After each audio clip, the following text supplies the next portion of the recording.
Chapter 1. In the dark sky, streaks of snow-white lightning cut through the curtain of rain, followed by the sound of thunder. The oppressive atmosphere of summer made it even harder to breathe. Under the curtain of rain, the Prime Minister's mansion of Tokyo was not peaceful tonight. The mournful cries of a baby cut through the night sky. A chaotic sound came from the Prime Minister's mansion. Under the curtain of rain, a man and a woman were surrounded by several guards. Jingzhan, quickly hand over that evildoer. Under the curtain of rain, a middle-aged man shouted majestically. His magnificent brocade clothes showed the man's prominent identity. He was the owner of this mansion, the Prime Minister of Tokyo, Jing Tingi. Father, this is my child. Not an evildoer. The man and woman who were surrounded were both in a sorry state. The man was handsome and resolute. He held the infant in his arms tightly and stared at Jing Tingi unyieldingly. Presumptuous. This child was born with different pupils. She's a fiend. Jing Tingi glared at him. What bullshit fiend? Grandmother is old, yet you believe her nonsense. You actually want to kill your own granddaughter.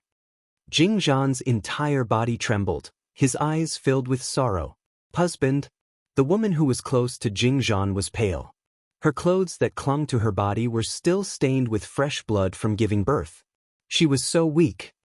If you want to take my child's life, father, you have to step over my dead body. Jingzhan held the infant in his arms tightly.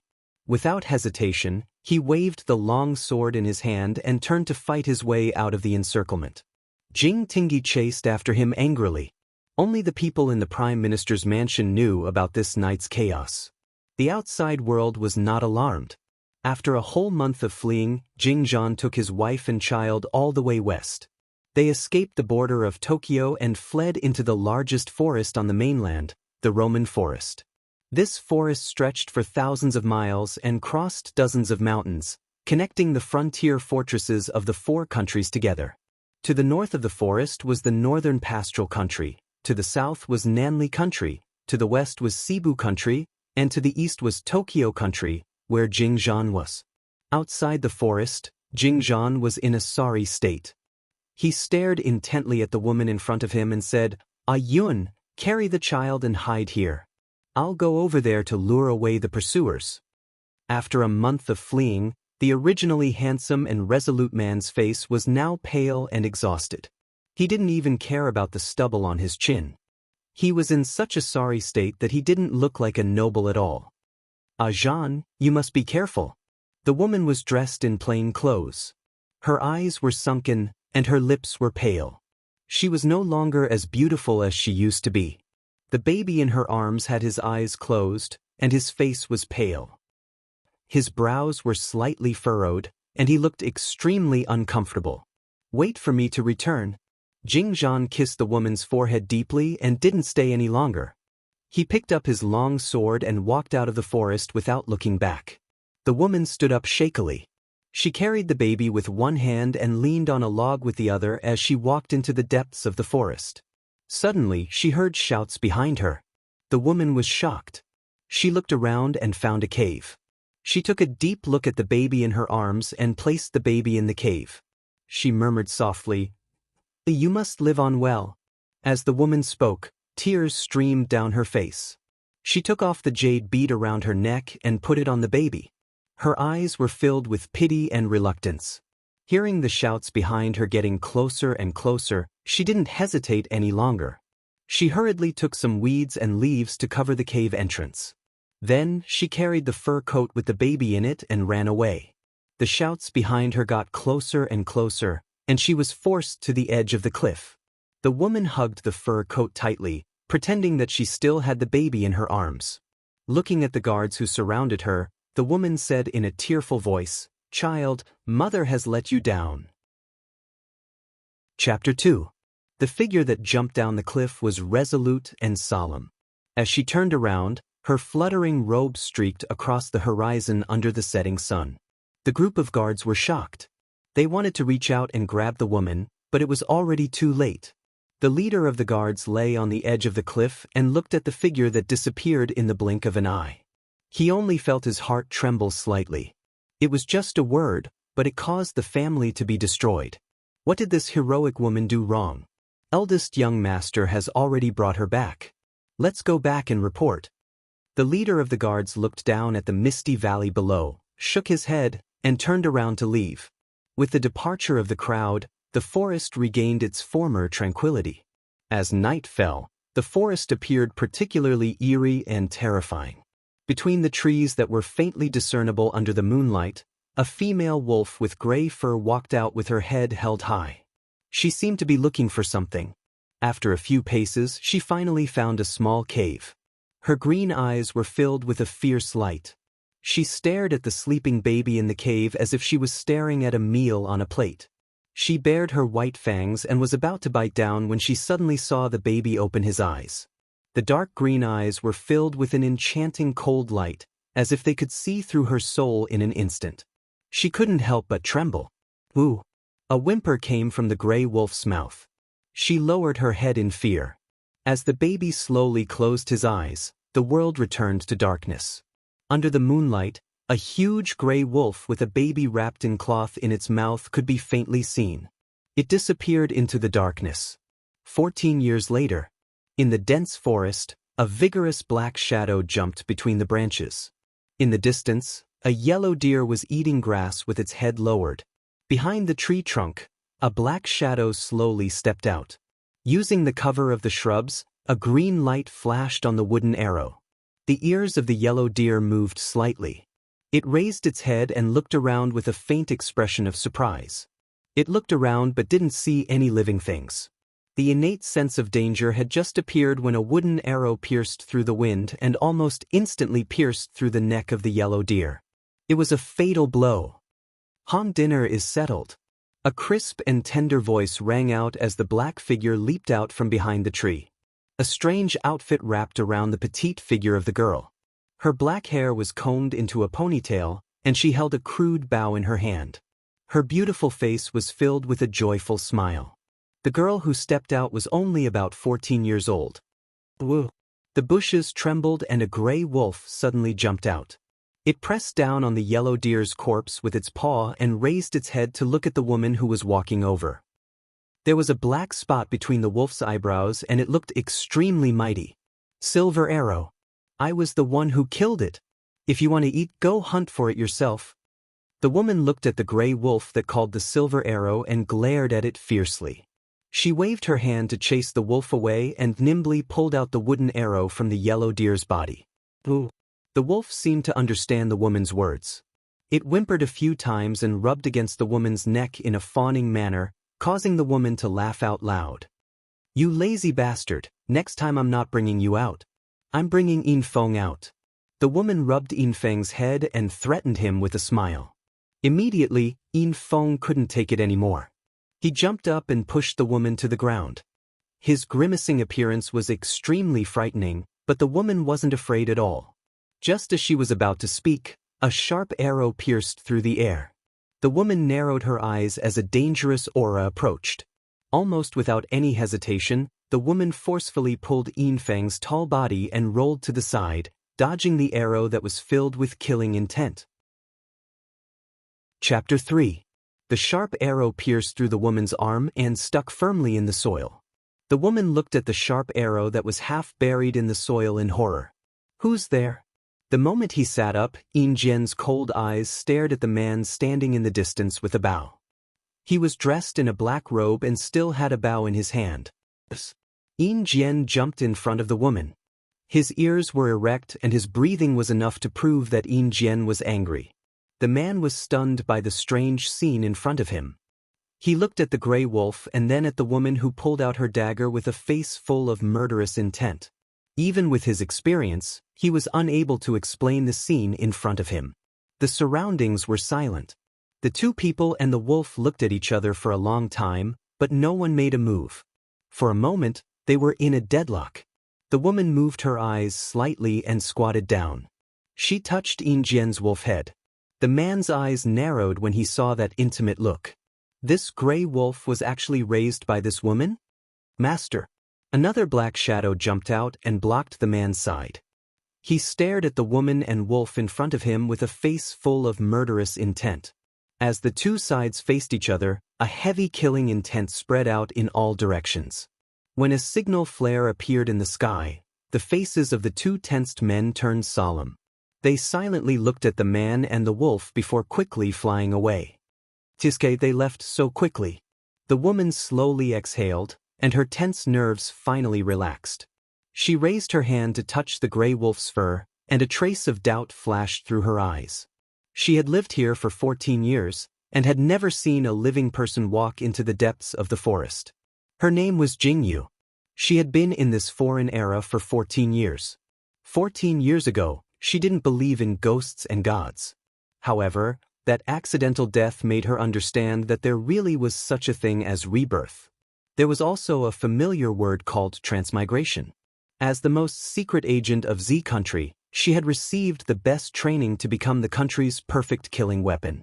However, when the country no longer needed this weapon, the only thing they could do was to get rid of her. Fortunately, the country no longer needed her. Jingyu had been abandoned by her parents ever since she was born. She had been selected from the orphanage to be trained as a special agent of Country Z. After 20 years of training and killing, she had lived without any light. She had lived for Country Z and had never truly been herself. For the sake of missions, she had been a beggar, a prostitute, and a lady from a prestigious family. But none of the characters were her own. This was Jingyu's last thought before she died. But Jingyu sighed. She stood up and walked towards the yellow deer. Her expression was calm and emotionless. When she regained consciousness, it was 14 years ago. She was reborn as a baby with the memories of her previous life. She was lying beside a wolf. 14 years had passed since she opened her eyes. She had been drinking wolf milk since she was young and had been with beasts. Silver Arrow, drag him away. Jingyu stood up and tied the yellow deer's head around the gray wolf's neck. She then commanded the gray wolf to move forward. The wolf. Silver Arrow cried out in dissatisfaction. It looked at Jingyu and lowered its head in resignation as it dragged the yellow deer forward. Jingyu had left this huge forest for the first time when she was 7 years old. Only then did she realize that she was no longer in the 21st century. This was an era that wasn't recorded in history. Jingyu couldn't understand why this era existed. Surprisingly, Jingyu didn't feel flustered. Instead, she felt an indescribable joy and excitement. Chapter 4. Being reborn meant that she could finally live for herself. Jingyu grinned. She casually pulled a blade of grass from the side and bit it in her mouth. Unexpectedly, she saw a green jade pendant in the grass. Jingyu frowned slightly and raised her hand to pick it up. What is this? Jingyu looked at it over and over again, but she couldn't understand it at all. Just in time. Injian, you're lacking a necklace. Jingyu curved her eyebrows and smiled. She found a straw rope and strung the jade pendant together. She hung it around Injian's neck and said with a smile, I have the bead and you have the jade pendant. This is good. As Jingyu spoke, she touched the dark green bead hanging around her neck and smiled. She was reborn here, but she didn't know her name or identity. The only thing she had was the dark green bead hanging around her neck. Every time Jingyu touched the bead, she felt a sense of peace in her body and mind. Let's go. Let's go home. Jingyu patted Injian's head and looked at the jade pendant around his neck. It was simply too fitting. At dusk, the orange-red light scattered over the grassland on the hill. Jingyu lay on the grass and looked at the orange-red sky. Her heart was filled with emotions. It was the same sky, but it was a different world. Injian, it's time to leave the mountain again tomorrow. Jingyu sighed faintly. Her hand gently stroked Injian's smooth fur as she spoke. Woo! Injian suddenly jumped up and lay on Jingyu's body. He looked at Jingyu with an aggrieved expression.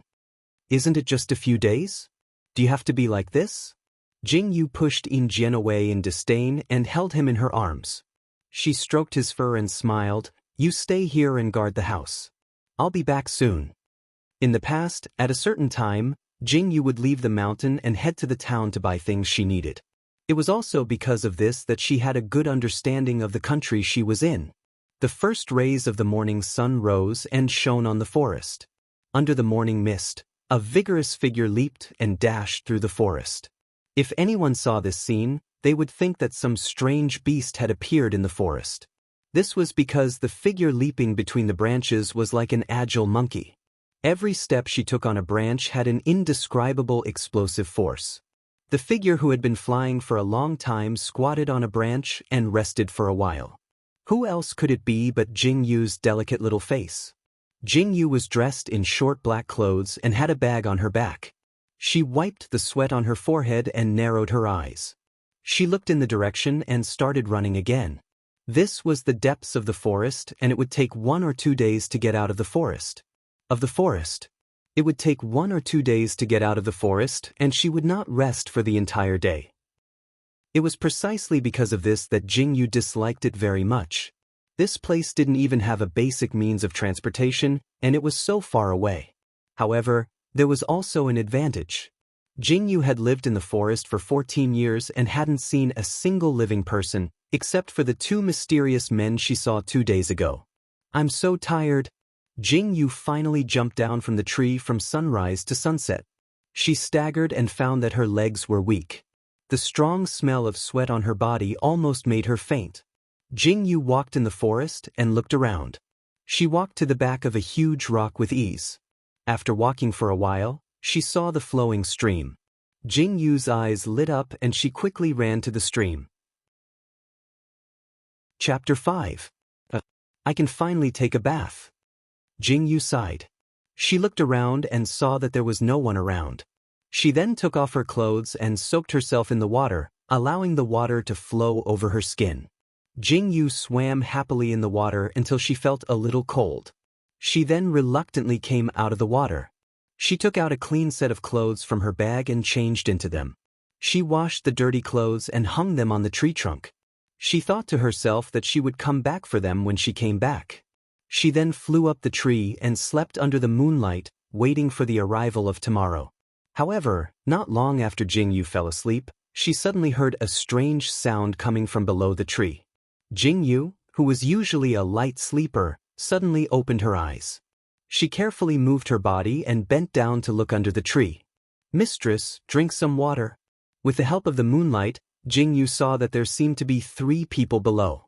Furthermore, there was a faint smell of blood in the air.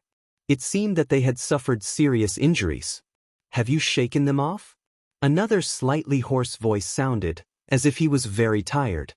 "We have shaken them off. This place is very secluded." A man helped another person to sit down while another man patrolled the surroundings. Jing Yu, who was sitting on the tree, saw the man patrolling and her heart trembled.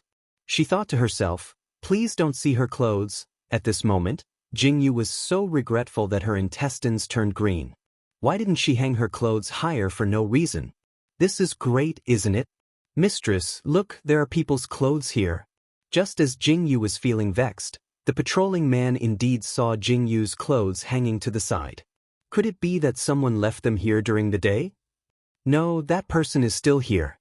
The expression of the person who was addressed as mistress immediately turned cold. He propped himself up and looked around. An indescribable tension spread. Jing Yu tightly held her breath and didn't dare to make the slightest sound. Time seemed to freeze at this moment. Even the chirping of the insects disappeared. Jing Yu's body tensed up and her breathing couldn't be any lighter. Just as Jing Yu was feeling extremely nervous, a hissing sound suddenly came from the tree trunk on the other side. Jing Yu's body stiffened. She looked up and saw a small snake moving around the tree branch. The hissing sound made Jing Yu's hair stand on end. Jing Yu wasn't afraid of the snake, but the sound it made while wriggling would definitely attract the attention of the people below. The small snake moved around the tree trunk toward Jing Yu. It didn't know which branch it hit, but it made a crisp sound. Jing Yu immediately felt a strong wind coming from below. The small snake's head was directly cut off. The moment Jing Yu lowered her head, she met a pair of cold eyes. "Oh no!" Jing Yu's body trembled. Without any hesitation, she jumped up and turned to dodge the flying dagger. She landed on another tree. Without stopping, Jing Yu swung her arms and threw herself tens of meters away. She held her breath and jumped a few times, disappearing into the dark forest. Shengyi, don't chase. One of the men wanted to chase after Jingyu, but he was stopped by the man leaning against the tree trunk. Mistress, what if it's the second prince's men? The man called Shengyi frowned and turned around to ask. It's not. The man didn't say much. He just closed his eyes and leaned against the tree trunk to rest. His slightly furrowed brows seemed to be very uncomfortable. Chapter 6. Jingyu leaped for a long time without stopping to rest. After making sure that no one was chasing after her, she landed on a tree and patted her chest while panting. She was really scared to death. Who were those people? Why did they have such frightening eyes? Even with Jingyu's mental fortitude, she still felt a lingering fear when she thought about it. Cold and emotionless, without any warmth. Looking at you was like looking at a dead person. How could a normal person have eyes like that? As Jingyu thought about it, she shook her body violently and wiped the cold sweat off her forehead. She couldn't help but sigh in her heart. Why was she so pitiful? She was abandoned in the forest and had to run for her life. The outside world was really too chaotic. It was better to buy some things and hide in the forest. Safe and at ease. Jingyu thought about it and immediately let out a sigh of relief.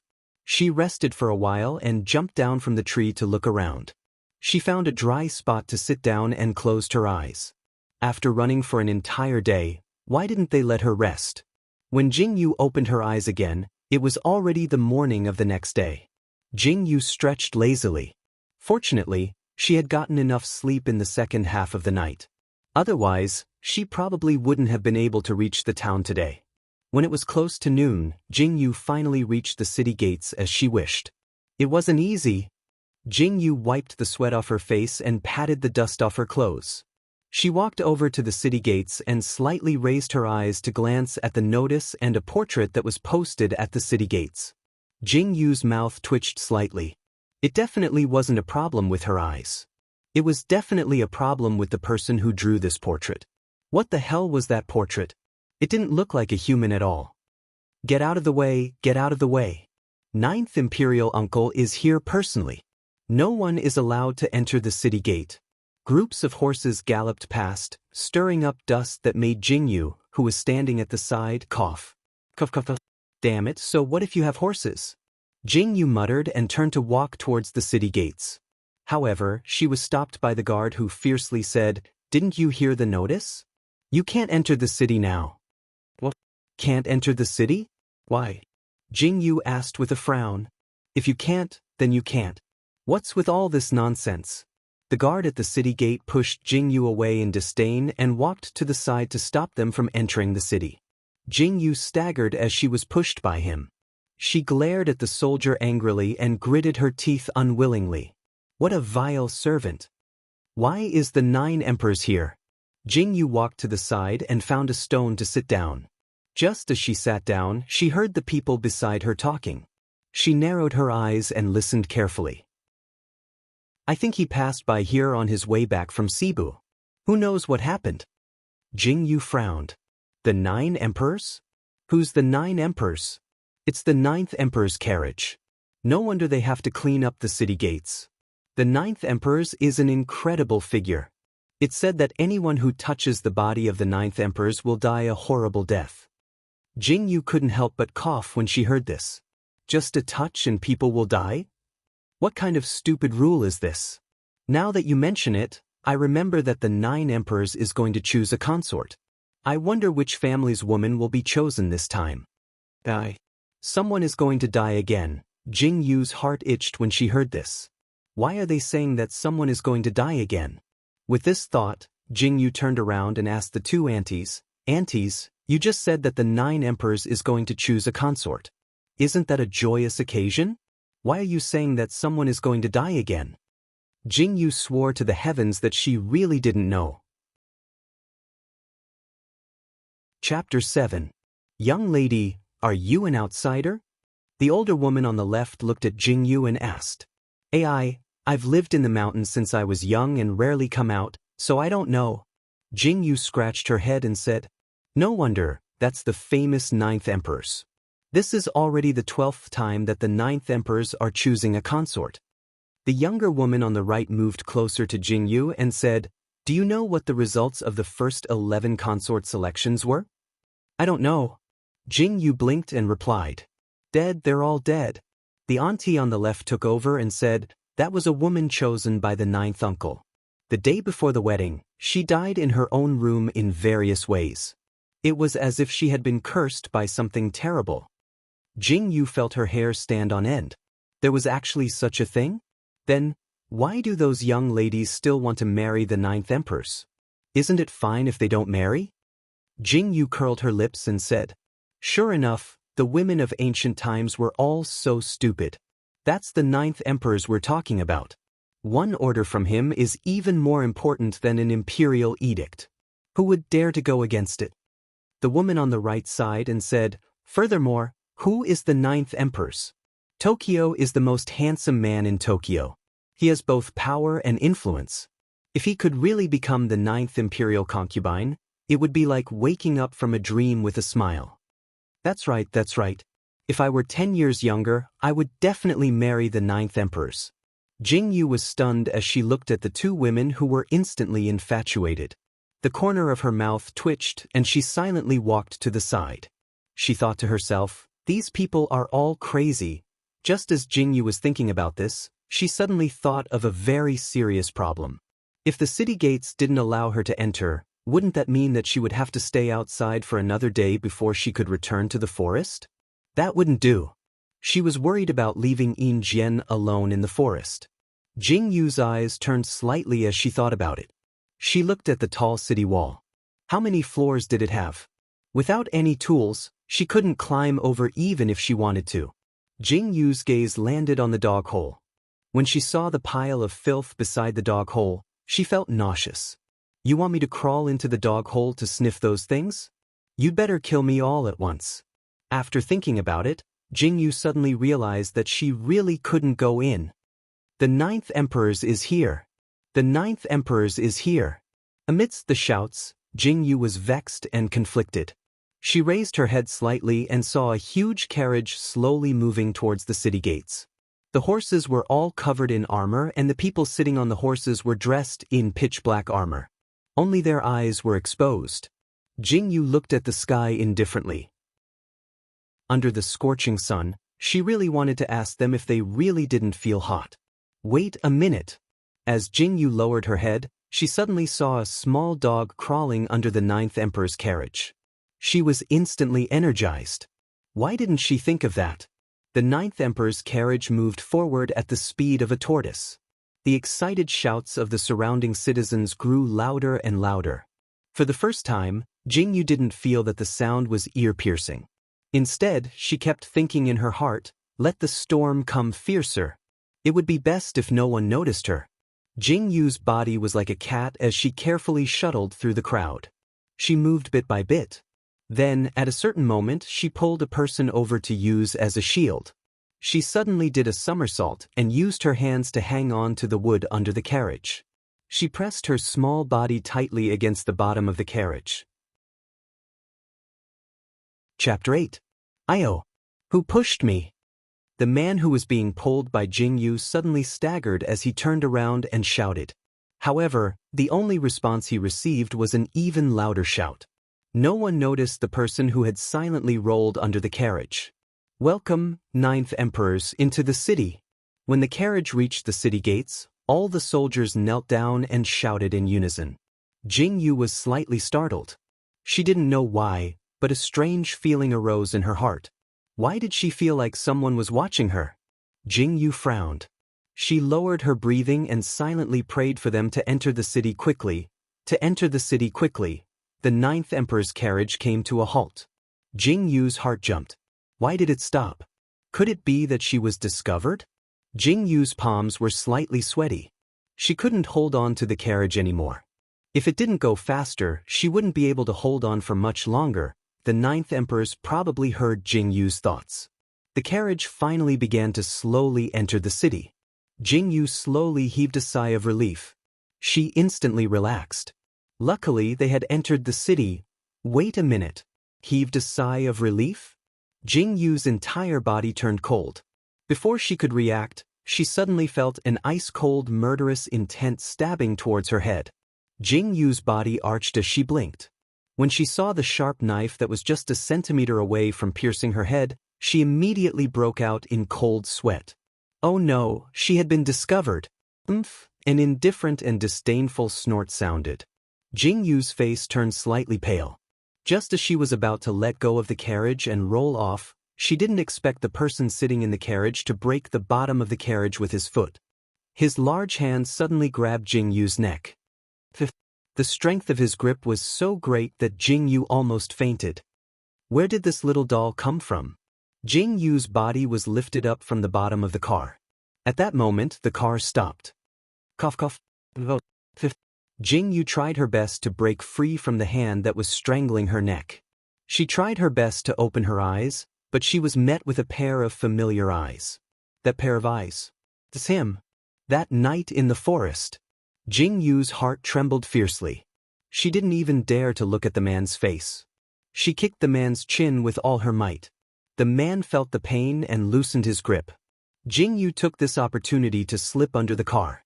Anger flashed across the man's face and he reached out to grab her. Rip! The crisp sound of cloth tearing could be heard. The man stared blankly at the torn black cloth in his hand. His face was terrifyingly gloomy. Ninth Emperors, what's wrong? The soldier standing guard outside asked in surprise as he looked at the Ninth Emperors. Catch the assassin! Catch the assassin! However, just as he finished speaking, he heard a series of screams coming from behind the car. He was shocked to discover that the Ninth Emperor's chin was red and swollen. Look one more time and this king will gouge your eyes out. The man, who was dressed in an ink-black robe, slowly straightened his body. His eyes, which were as black as ink, flickered with intense anger. His finely sculpted facial features emitted a cold and unbridled temperature. His sword-like eyebrows, which reached his temples, were tightly knitted together. A 14 to 15-year-old girl, dressed in black. Her figure is petite. Catch her. The Ninth Emperor's cold voice carried a reckless arrogance. When the soldiers heard the Ninth Emperor's words, they immediately straightened their backs and responded in a loud and clear voice. Chapter 9. Suddenly, the entire city fell into an uproar.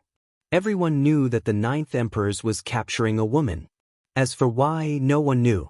They couldn't help but guess if the Ninth Emperor wanted to make this woman his concubine. Jing Yu was so regretful that her intestines turned green. She silently covered the exposed skin on her shoulder that had been torn open. Did she have to go to this extent? All she did was hitch a ride. Look at the pinch, it was already purple. Jing Yu silently squatted in a corner of the street and wiped her tears. She felt so wronged. She didn't do anything, but she actually became a wanted criminal. It was all because of that damned man. Crazy. Jing Yu tried her best to suppress the anger in her heart. She looked around to make sure that no one was around before carefully poking her head out. Just as she was about to run to the other side of the street, she suddenly heard a series of hurried footsteps behind her. She heard a loud shout, "Here? Mommy, miss." This was probably the only thought in Jing Yu's mind. She didn't stop at all and leaped onto the roof. She took a light step and looked at the roof that was full of rubble. Suddenly, a thought appeared in her mind. Will it collapse if I step on it? It's on the roof. Go up. The sound of the pursuit behind her was deafening. Jing Yu's body trembled. Regardless of whether it will collapse or not, I'll step on it first. Jing Yu used all her strength to step onto the roof. She originally thought that it would collapse, but she didn't expect that there would be no movement at all. She instantly relaxed a little and boldly ran and jumped on the roof. The soldiers below were stunned. The assassin seems to be running towards the residence of the Ninth Emperors. Are we still chasing? Chase your head. Let's call it a day. Jing Yu was completely unaware that she was running towards death with a face full of joy. She turned her head slightly and didn't see the soldiers chasing after her. She thought that she had shaken them off. She secretly rejoiced. This lady can also leap onto roofs and vault over walls. Jing Yu stopped on top of a roof and panted slightly. She looked at the soldiers that she had shaken off and almost laughed out loud. Chase after them. Why don't you chase after him? If you have the ability, come up to the roof and chase after me. Jing Yu panted as she sat on the roof. She wanted to rest for a while before continuing. Unexpectedly, when she sat down, the roof shook. Immediately, Jing Yu didn't dare to move. Her heart trembled slightly. Can't be. It won't collapse even if I run, so how can it collapse when I'm sitting? Ah! Jing Yu had just finished her sentence when the ground beneath her loosened. Jing Yu's body abruptly came to a stop and fell. Plop! The warm water poured into Jing Yu's mouth and nose. Jing Yu felt her body flutter twice. She hurriedly stuck her head out and coughed violently. Why was she so unlucky? He actually fell into the pond? Wait a minute. This water, why is it hot? Jing Yu turned her head mechanically and looked at the gorgeous man who was quietly leaning against the side of the pool without wearing a shirt. The way he silently stared at her made Jing Yu shiver. Oh my God. I swear to the heavens. I really didn't do it on purpose. Jing Yu simply wanted to cry. Why did she run to this person's roof and even collapse his roof? What was worse was that of all places to fall, she just had to fall into the pool. Woman, tell me how you want to die. A certain man calmly picked up a wine glass that was placed on the side of the wall. He silently glanced at the dust in the glass and his face instantly darkened. That, can I die of old age? Jing Yu slowly moved back and prepared for the next step of her escape. Chapter 10. Don't waste your energy. You may be able to escape from this mansion, but can you escape from this city? The man said coldly as he moved his body. Jing Yu looked at the man's naked upper body and swallowed her saliva. This man's body was so good that it could explode. Tell me, what do I have to do for you to let me go? I'm really not a bad person. I didn't do it on purpose. Jing Yu sobbed painfully. She blinked her eyes and looked at the man in front of her as she pleaded. Turn around, the man said calmly as he looked at Jing Yu. Let me go? Jing Yu's body trembled as she said in surprise. Are you deaf? This king wants you to turn around.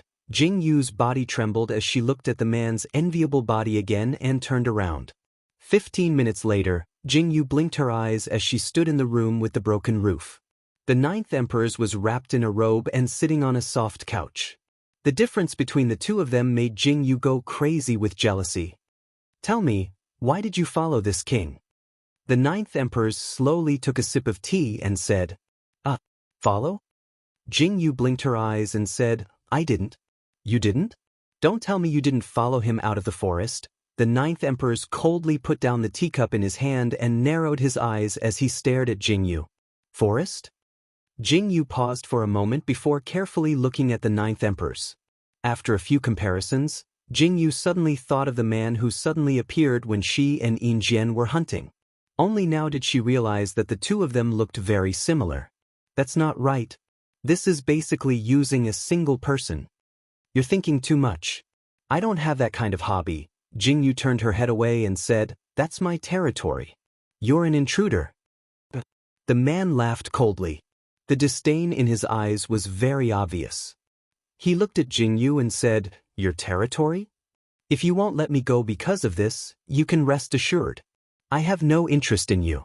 I don't have the ability to assassinate you, and I don't want to marry you. So, let me go.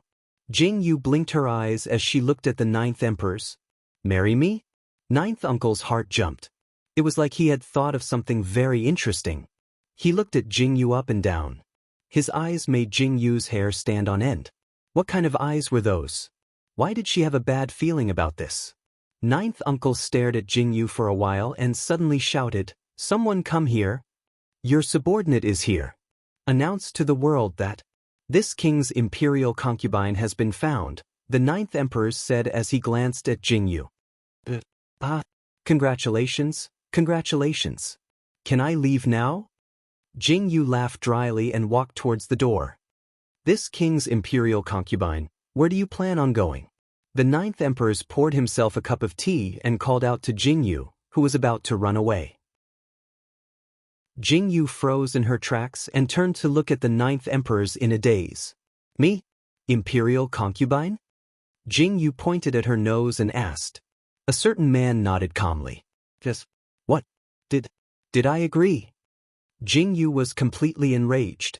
She clenched her fists tightly, as if she was going to punch this damned man to death in the next second. It's your honor to be this king's imperial concubine. The 9th Empress took a sip of tea and paused for a moment before saying, or do you want to see a mountain on fire? Chapter 11. Jing Yu's anger was stuck in her chest and she couldn't let it out. This was a threat. A blatant threat. But this man's "what are you going to do about it" expression really made Jing Yu's teeth itch. Fine, imperial concubine, right? If this old lady doesn't turn your mansion upside down, then my name isn't Jing Yu. I can be your imperial concubine, but I have a condition. Jing Yu proudly raised her chin and said. The 9th Emperor's gaze turned slightly cold. The world was so big that nothing was too strange. Someone actually raised a condition to him. Speak. You. Definitely. Aloud. Jing Yu stared into the 9th Emperor's eyes and said word by word. The 9th Emperor looked at Jing Yu from head to toe. That uninterested expression on his face was a huge blow to Jing Yu. What kind of expression was that? She still hadn't grown up yet. She was actually being disdained. Jing Yu gloomily carried a pile of clothes into a room and changed out of her wet clothes. She was still feeling indignant about what had just happened, but when she looked at the clean clothes in her hands, she felt that this person wasn't too bad. At least he gave her clothes to wear. But why the hell did she marry herself off after leaving the mountains for a single trip? This didn't make sense. Young lady, master is looking for you. Jing Yu had just finished changing her clothes when a person's voice sounded from outside. Jing Yu slightly frowned and responded. She casually threw her clothes on the table and walked out. Let's go. Jing Yu slightly pursed her lips and raised her head to look at the expressionless man in front of her. Along the way, this person didn't say a word. Jing Yu raised her eyebrows and decided to speak up herself. Jing Yu looked sideways at the person leading the way and asked, "What's your name?" This subordinate is Xing Yi, Master's secret guard. Xing Yi's body slightly stiffened and then he lowered his head and replied. Then, what's your master's name? Jing Yu blinked and looked at Xing Yi as she asked. When Jing Yu said this, Xing Yi's eyes widened in disbelief. He looked at Jing Yu as if he was looking at a monster. Xing Yi swore to the heavens that today's question was the scariest question he had ever heard in his life. There was actually someone who didn't know Master's name? That meant, this person in front of him didn't know anything about Master? Xing Yi felt dizzy and then looked at Jing Yu seriously and said, Master's name is Xiao Chen. He is the current emperor's younger brother and also the current 9th emperor's. Xing Yi stared at Jing Yu's face and saw Jing Yu's eyes widen in shock. As expected, as long as someone knew Master's identity, they would have this expression. That means, your master is very rich? Jing Yu's eyes suddenly lit up and she stared at Xing Yi with a burning gaze. Xing Yi lost his footing and almost fell. Looking at Jing Yu's sparkling eyes, he silently turned his head. He felt that talking to Jing Yu was a very bad decision. Jing Yu heard Xing Yi's words and instantly became excited. She pondered in her heart. If that was the case, would all this money belong to her after she got married? Would she be able to conveniently take it away after she got divorced? With this thought, Jing Yu suddenly quickened her pace and walked forward. Xing Yi also hurriedly followed Jing Yu's footsteps. He didn't understand why Jing Yu was suddenly so anxious. Chapter 12. Of course, Xiao Chen wouldn't stay in the house that Jing Yu had collapsed. Instead, he moved to another courtyard. This was what Jing Yu couldn't stand the most. Why did he build such a huge courtyard? Didn't he know that it would take a long time to walk to a house? It seemed like she would have to bring a horse here in the future to save on walking. While Jing Yu was lost in her thoughts, she suddenly saw a figure running over from afar. The figure paused in front of Xing Yi and whispered something into Xing Yi's ear. Jing Yu blinked her eyes and stared at the two of them. She seemed to have heard that person mention the second prince. That night in the dense forest, he seemed to have mentioned it too. Miss Jing Yu, this subordinate still has something to do. Walk straight through the courtyard and the first house you see is the master's. Xingyi turned around and said to Jingyu, Alright, I got it. You can go. Jingyu pouted and waved her hand nonchalantly. She looked like she understood and turned around to leave. Xingyi stood in the same spot and frowned. He had a bad premonition. The people beside him urged him on, but Xingyi didn't care. Jingyu followed Xingyi's directions and walked forward. She blinked her eyes and looked at the magnificent house in front of her. She sighed in her heart and raised her head to look at the yellowish-brown rubble. Her heart skipped a beat.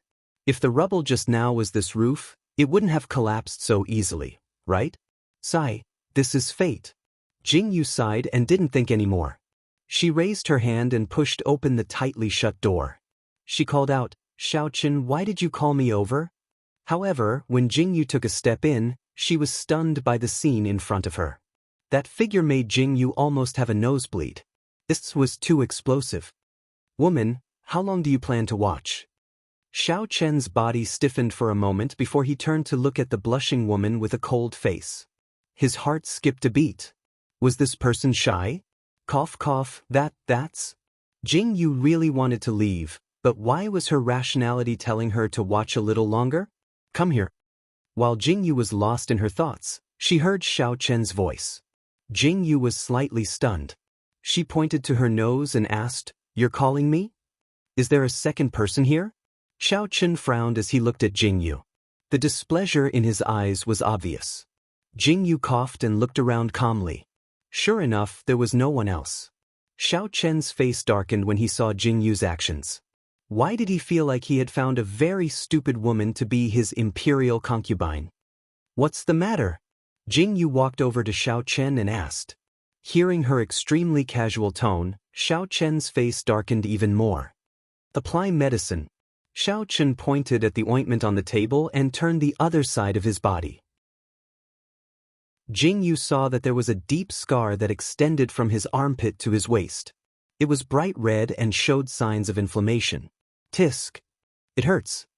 Jingyu looked at the scar on Xiao Chen's body and shivered. She really didn't know what had happened to this person. Just looking at him made her feel pain. Xiao Chen was slightly stunned when he heard Jingyu's words. He looked at Jingyu strangely. Did she just say that out of concern for him? Don't move around. Jingyu raised her head and casually instructed him. She took the ointment from the side and smelled it. She muttered, What the hell is this? Chapter 13. A Miraculous Elixir. Xiao Chen replied indifferently. Jingyu curled her lips in disdain and said, I only know how to trick uncultured people like you. Who knows if this stuff will rot your wounds? When Jingyu finished speaking, Xiao Chen furrowed his brows in hatred. Therefore, this so-called best medical ointment in Miracle Medical Valley looked like this in her eyes. Apply the ointment. Xiao Chen turned his head and didn't say much, only spitting out two simple words. Jingyu silently applied the ointment for Xiao Chen. She reached out and carefully applied the ointment onto Xiao Chen's wounds. Xiao Chen originally bent over and allowed Jingyu to apply the ointment. However, when Jingyu's slightly cold fingertips touched Xiao Chen's back, Xiao Chen's body suddenly stiffened and he slowly straightened his back. Jingyu looked at Xiao Chen's actions and felt her hand withdraw. She blinked and asked, Does it hurt? When she spoke, her breath spilled onto Xiao Chen's back. Xiao Chen's expression changed slightly and he closed his eyes without saying a word. He looked like he was asleep. Jingyu blinked and continued applying the ointment. She said, I'll be gentle. It'll be done soon. If it hurts, you have to say it. Jingyu muttered and her breath became even more unrestrained. Xiao Chen furrowed his brows. Shut up. Xiao Chen's voice was slightly hoarse as he spat out these two words. Jingyu pouted and didn't say anything else. She sighed in her heart. This old master is really hard to please. Are all rich people like this? Jingyu finally stopped talking. Xiao Chen also let out a small sigh of relief. However, that slightly cold touch made Xiao Chen's body stiffen even more. In the past, when he applied the ointment, he didn't feel anything. Now that Jingyu was applying the ointment, he actually felt a strange sensation. She was so close to his back that he could feel her breath on it. There was no pain. In fact, it was very comfortable, just like a gentle feeling. When Xiao Chen thought of this, his pupils suddenly shrank and his hands unnaturally clenched into fists. It's done. Jing Yu finally finished applying the ointment on the long scar and was looking for a bandage to bandage it for Xiao Chen. However, when she looked up, her eyes met Xiao Chen's dark and deep eyes. The expression in his eyes made Jing Yu's heart tremble. What is this expression? Is there something on my face? Jing Yu touched her cheek and looked at Xiao Chen as she asked. Jing Yu had just finished her question when her hand was suddenly grabbed by Xiao Chen. Before she could cry out in alarm, her entire body fell into Xiao Chen's embrace. When their lips touched, Jing Yu's mind went blank. Jing Yu's fingers slightly tightened. Finally, she found a trace of rationality and pushed Xiao Chen away. She took in large mouthfuls of fresh air and stared at Xiao Chen with a strange expression. You actually pushed me away? Xiao Chen's eyes were filled with anger. He was actually rejected? Are you crazy? Jing Yu suddenly ran out of Xiao Chen's embrace. She wiped her lips and stared at Xiao Chen as she said, "Didn't I say before? You are not allowed to touch me. What were you doing just now?" The website is being cleaned. It is said that other than holding hands, there is nothing else, not even meat soup. This chapter has been revised. Please forgive me. Please continue to support me. The website is being cleaned. It is said that other than holding hands, there is nothing else, not even meat soup. This chapter has been revised. Please forgive me. Please continue to support me. Chapter 14. Kiss You? Xiao Chen propped up his chin and narrowed his eyes as he looked at the woman whose cheeks were flushed with anger. His eyes suddenly flashed with a hint of interest. It seemed quite interesting to have such a woman by his side and tease her from time to time. Jing Yu's face was flushed red. It was unknown whether it was due to anger or embarrassment. In the end, she waved her hand and quickly walked out of the room. She originally wanted to leave just like that, but suddenly, she seemed to have thought of something and turned around to return. Hey, Xiao Chen, I want to make a trip back to the forest. Jing Yu stood at the door and didn't enter. She looked at Xiao Chen, who was lying on the soft couch and casually wearing a coat, and slightly frowned as she spoke. Xiao Chen narrowed his eyes and indifferently replied, as if he didn't care at all about what Jing Yu was saying. What a straightforward reply. Aren't you afraid that I'll run away? Jing Yu pouted as she spoke. If you want to see a big fire burn down the mountain, then go ahead and run. Xiao Chen didn't even open his eyes. When his indifferent words traveled over, Jing Yu's face immediately turned green with anger. Was this the only trick that this man knew? I'll be back in 3 days, Jing Yu said as she turned to leave. This time, Xiao Chen opened his eyes and looked at Jing Yu's departing figure. He frowned and loudly said, 2 days. Have Xing Er go with you. Jing Yu helplessly replied. She knew that things wouldn't go as she wished. Jing Yu changed into a clean set of clothes and walked out of this so-called large residence. Immediately, she received everyone's attention, including the guards guarding the door and passers-by. Their scorching gazes were practically burning a hole in Jing Yu's body. TSK? Why are these people looking at me like that? Jing Yu shook her body violently and slowed down her pace slightly. She tilted her head to look at Second Xing, who had a wooden face beside her, and asked. Second Xing had an expressionless poker face as he followed Jing Yu silently. When he heard Jing Yu's question, he paused for a moment before turning his head to look at Jing Yu. He then turned his head to stare at a wooden plaque at the side. Jing Yu's eyes hurt when she saw the words "Notice" written on it. She hurriedly walked over. When she saw what was written on it, Jing Yu's face immediately darkened. She stared intently at the portrait attached at the bottom. For the first time, she began to doubt her own appearance. I look like this? The corners of Jing Yu's mouth twitched violently. She looked at herself as if she was looking at an abstract ghost. When Xing Er heard Jing Yu's question, he looked at the portrait seriously and nodded silently. You're blind. Treat it as soon as possible. Jing Yu's face darkened as she glared at Xing Er. She strode to the side of a horse and stared at it with a slight frown. Xing Er was slightly taken aback. He raised his hand and waved it in front of his eyes as he said quietly, "I can see. I'm not blind." Jingyu turned her head and saw Xing Er's actions. She immediately laughed out loud. She looked at Xing Er with a bright smile, causing Xing Er's cheeks to turn slightly red. He looked away, not daring to look at Jingyu. "Hey, I don't want to ride this horse. Why is it such a small horse?" Jingyu shouted at Xing Er. "This was arranged by Master," Xing Er said as he turned to look at the small horse that Master had chosen for Jingyu. "Does this man really think of me as a child?" Jingyu's face darkened when she heard this. She looked around and coincidentally saw a black horse being pulled into the residence by a guard. Her eyes instantly lit up as she raised her hand and said loudly, "I want that horse." Chapter 15. Xing Er followed Jingyu's gaze and was stunned. Just as he was about to speak, he saw that Jingyu had already strode to the side of the horse. She raised her hand and took the reins from the guard's hands. Her clean movement of mounting the horse made Xing Er's eyes light up. The moment Jingyu mounted the horse, the black horse began to struggle violently. Its eyes shone with a fierce light, as if it wanted to throw Jingyu off. "Oh no!" Xing Er's expression changed slightly. This was a wild horse. Other than the master who had tamed it, no one dared to ride it.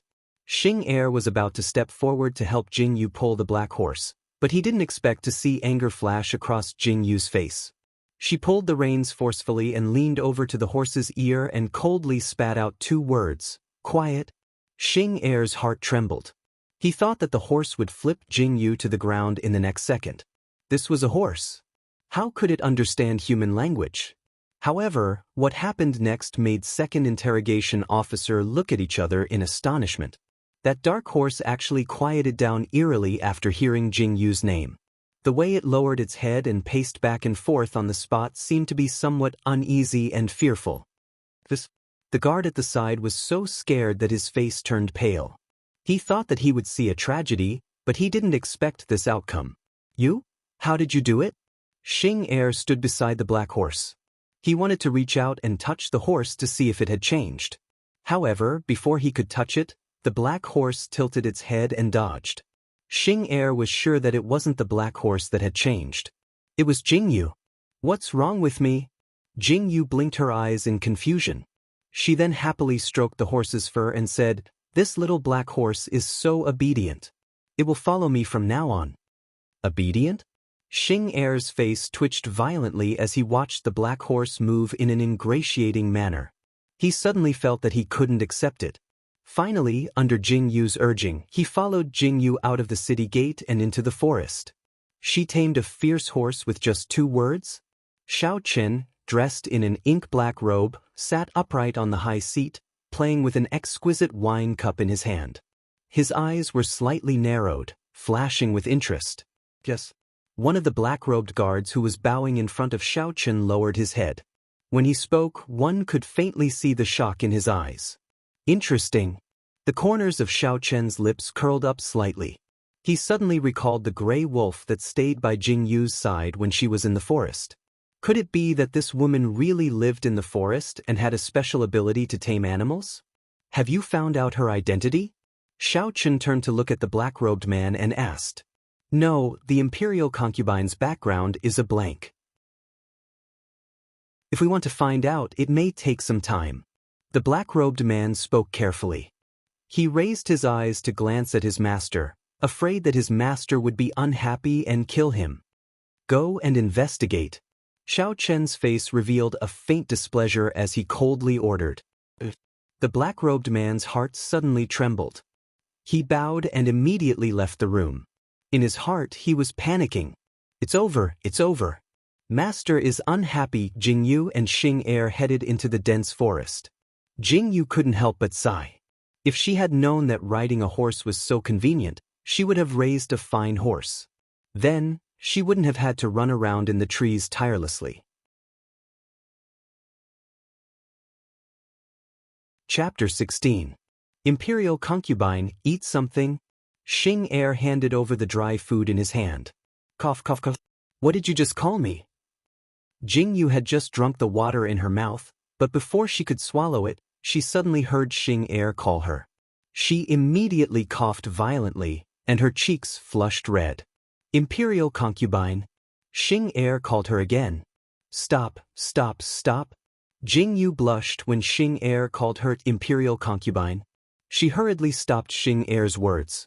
She stared seriously at Xing Er and said, "My name is Jing Yu, not imperial concubine. Your imperial uncle and I aren't married yet." "No, we aren't married yet, so you can't call me imperial concubine." Jing Yu began to educate Xing Er with sincere and heartfelt words. Xing Er listened with furrowed brows.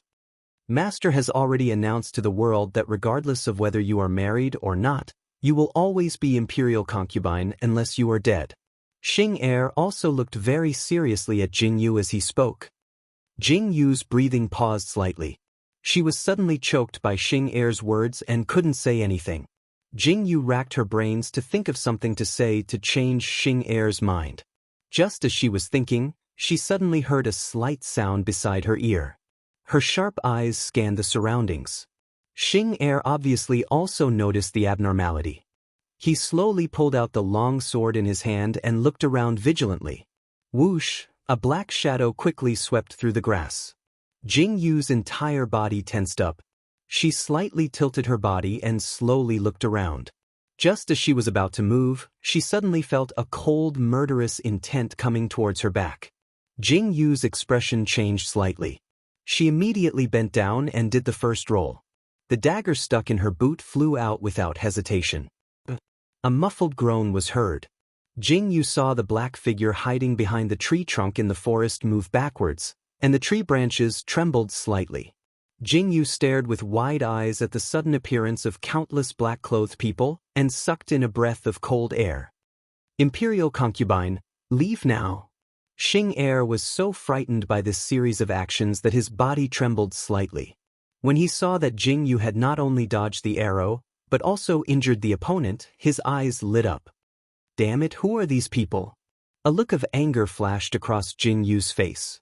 She suddenly mounted her horse and galloped into the depths of the forest. It's the second prince's men. Xing Er looked at the black-clothed people chasing after them. His expression changed slightly, and he took the time to speak to Jing Yu. Why is it the second prince again? Jing Yu was speechless. Did she have a grudge against this person? The second prince wants to get rid of Imperial Uncle. Imperial concubine, you are one of Imperial Uncle's people. Naturally, the second prince will not let you go. Xing Er calmly explained. So it's all because of that damned man, Shaoqin? Hearing second Xing's words, Jing Yu was instantly enraged. No wonder she felt that she had been so unlucky recently. It turned out that he was the one who had caused all this trouble. Jing Yu looked at the darkening sky and urged her horse on. Many birds in the depths of the forest were startled by the horse's galloping. Jing Yu's expression became serious. She put 2 fingers to her mouth and blew a hurried whistle. Xing Er looked at Jing Yu's actions with confusion in his eyes. Get ready to go all out. Jing Yu's eyes flickered and her lips curled into a faint smile. She turned her head and spoke to Xing Er. Xing Er was silent for a moment. He finally understood what Jing Yu meant. Was Jing Yu going to fight head-on?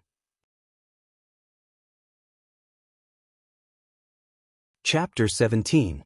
Just as Xing Er was about to speak and tell Jing Yu to run first while he blocked the black-clothed men, he suddenly realized that something was charging towards them from the dense forest ahead. Could it be that they had alarmed some ferocious beast? This was bad. There was a wolf in front and a tiger behind. They couldn't escape even if they wanted to. The wolf. A clear wolf howl sounded. Xing Er's expression became even more unsightly. Just as he was about to turn his head to speak to Jing Yu, he discovered that Jing Yu's face revealed a pleasantly surprised smile. Smile? Was this the time to smile? Silver arrow, silver wind. Jing Yu shouted loudly and suddenly reined in her horse. Xing Er saw Jing Yu's actions and immediately reined in his horse as well. Imperial concubine? Xing Er suddenly felt that his brain wasn't enough. Why didn't the 2 wolves that had charged out look like they were going to bite them? Go, bite those people to death. Jingyu turned her horse around and pointed at the black-clothed men who were rapidly approaching. The two wolves responded cheerfully and actually charged out. The ferocious wolves bared their fangs and brandished their claws and directly pushed the black-clothed men to the ground. Jingyu bent down and pulled out a sharp arrow from the side of her horse. Jingyu licked the corner of her mouth slightly and turned her head to look at Xing, who was completely dumbfounded, and asked, "Do you want to see what is called a massacre?" Xing didn't know how to react to the shock in his heart at this moment. He swallowed hard and looked at Jingyu's figure that rapidly charged into the black-clothed men. His heart was violently trembling as he looked at Jingyu's clean and efficient method of killing. Xing finally understood that his master's imperial concubine wasn't an ordinary person. That piercingly cold murderous aura was merciless. Deep in the night, Second Interrogation Officer drew his sword and joined the battle. Coincidentally, he seemed to see a pair of emerald eyes flash past Jingyu's spinning head. He was so shocked that he slowed down his movements and was almost stabbed. When Xing steadied himself and looked again, he didn't see anything. His heart relaxed slightly. It seemed that he was overthinking. He turned his head to look at the two gray wolves that were biting the black-clothed men. Those dark green eyes were filled with ferocity. His hands suddenly trembled. Wild beasts. Obedient wild beasts. Suddenly, Xing was filled with curiosity towards this mysterious person, Jingyu. This imperial concubine was too different from the previous ones. Clang. A sharp arrow flew over from afar. The black-clothed man who was holding a knife had his chest pierced by the arrow. Jingyu was in the midst of killing when she suddenly saw this change. She raised her head slightly and saw Xiaochen slowly putting away his bow and riding his horse over. "Master is here."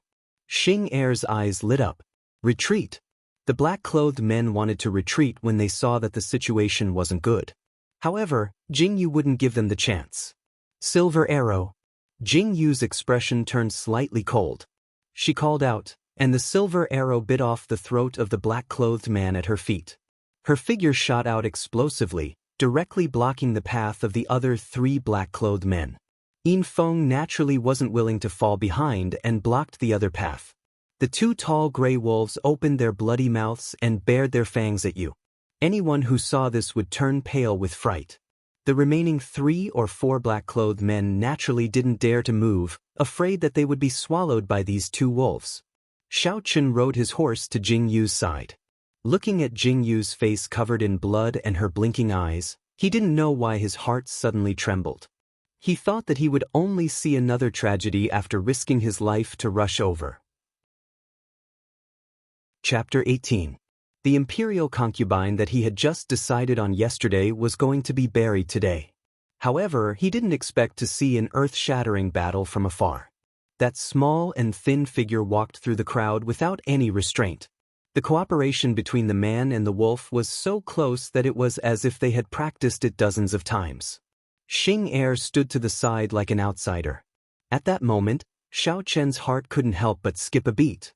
He had once said that a woman who could stand shoulder to shoulder with him definitely wasn't one of those so-called noble young ladies in the capital. He originally thought that he would never meet the woman in his heart, but today he seemed to have met her. So dirty. The corner of Xiaochen's mouth curved slightly. He looked at Jingyu with eyes full of disdain. Jingyu was slightly stunned. Then, anger rose on her face. She had risked her life to kill people, but she was actually disdained? Just who was it that had provoked this person? "Get down." Jingyu angrily walked to Xiaochen's horse and glared at him as she spoke. "Oh." Xiaochen turned his head. Did this woman just order him? Xiaochen frowned. Just as this thought appeared in his mind, he suddenly felt the horse beneath him kneel down with a plop. His arm was suddenly grabbed. Before he could react, Jingyu had pulled him off the horse's back. Xiaochen fell to the ground in shock. He watched as Jingyu fiercely pressed down on the horse's head. The horse that was considered the fiercest in the stable didn't even dare to make a sound under Jingyu's hands. It obediently lowered its head and didn't move. Jingyu looked at Xiaochen with her hands on her hips. She narrowed her eyes and said, "I'm dirty?" "Dirty." Xiaochen nodded as he spoke. "Damn it. I'll let you despise me for being dirty. Jing Yu screamed and pounced on Xiao Chen. She wiped the blood on her hands onto Xiao Chen's clean robes and rubbed the blood on her face onto Xiao Chen's chest. Dirty, dirty to death. Jing Yu rubbed against him vigorously as she cursed under her breath. Who did this to me? If I didn't have some skills, I would have been chopped into pieces. How dare they complain that I'm dirty? Xiao Chen's face grew darker and darker. He looked at the woman who was doing whatever she wanted to him. He should have been disgusted, but somehow, he couldn't get angry. Instead, he felt that Jing Yu's angry look was extremely cute. But in front of his subordinates, have you had enough? Xiao Chen grabbed Jing Yu's hand and said with a gloomy face.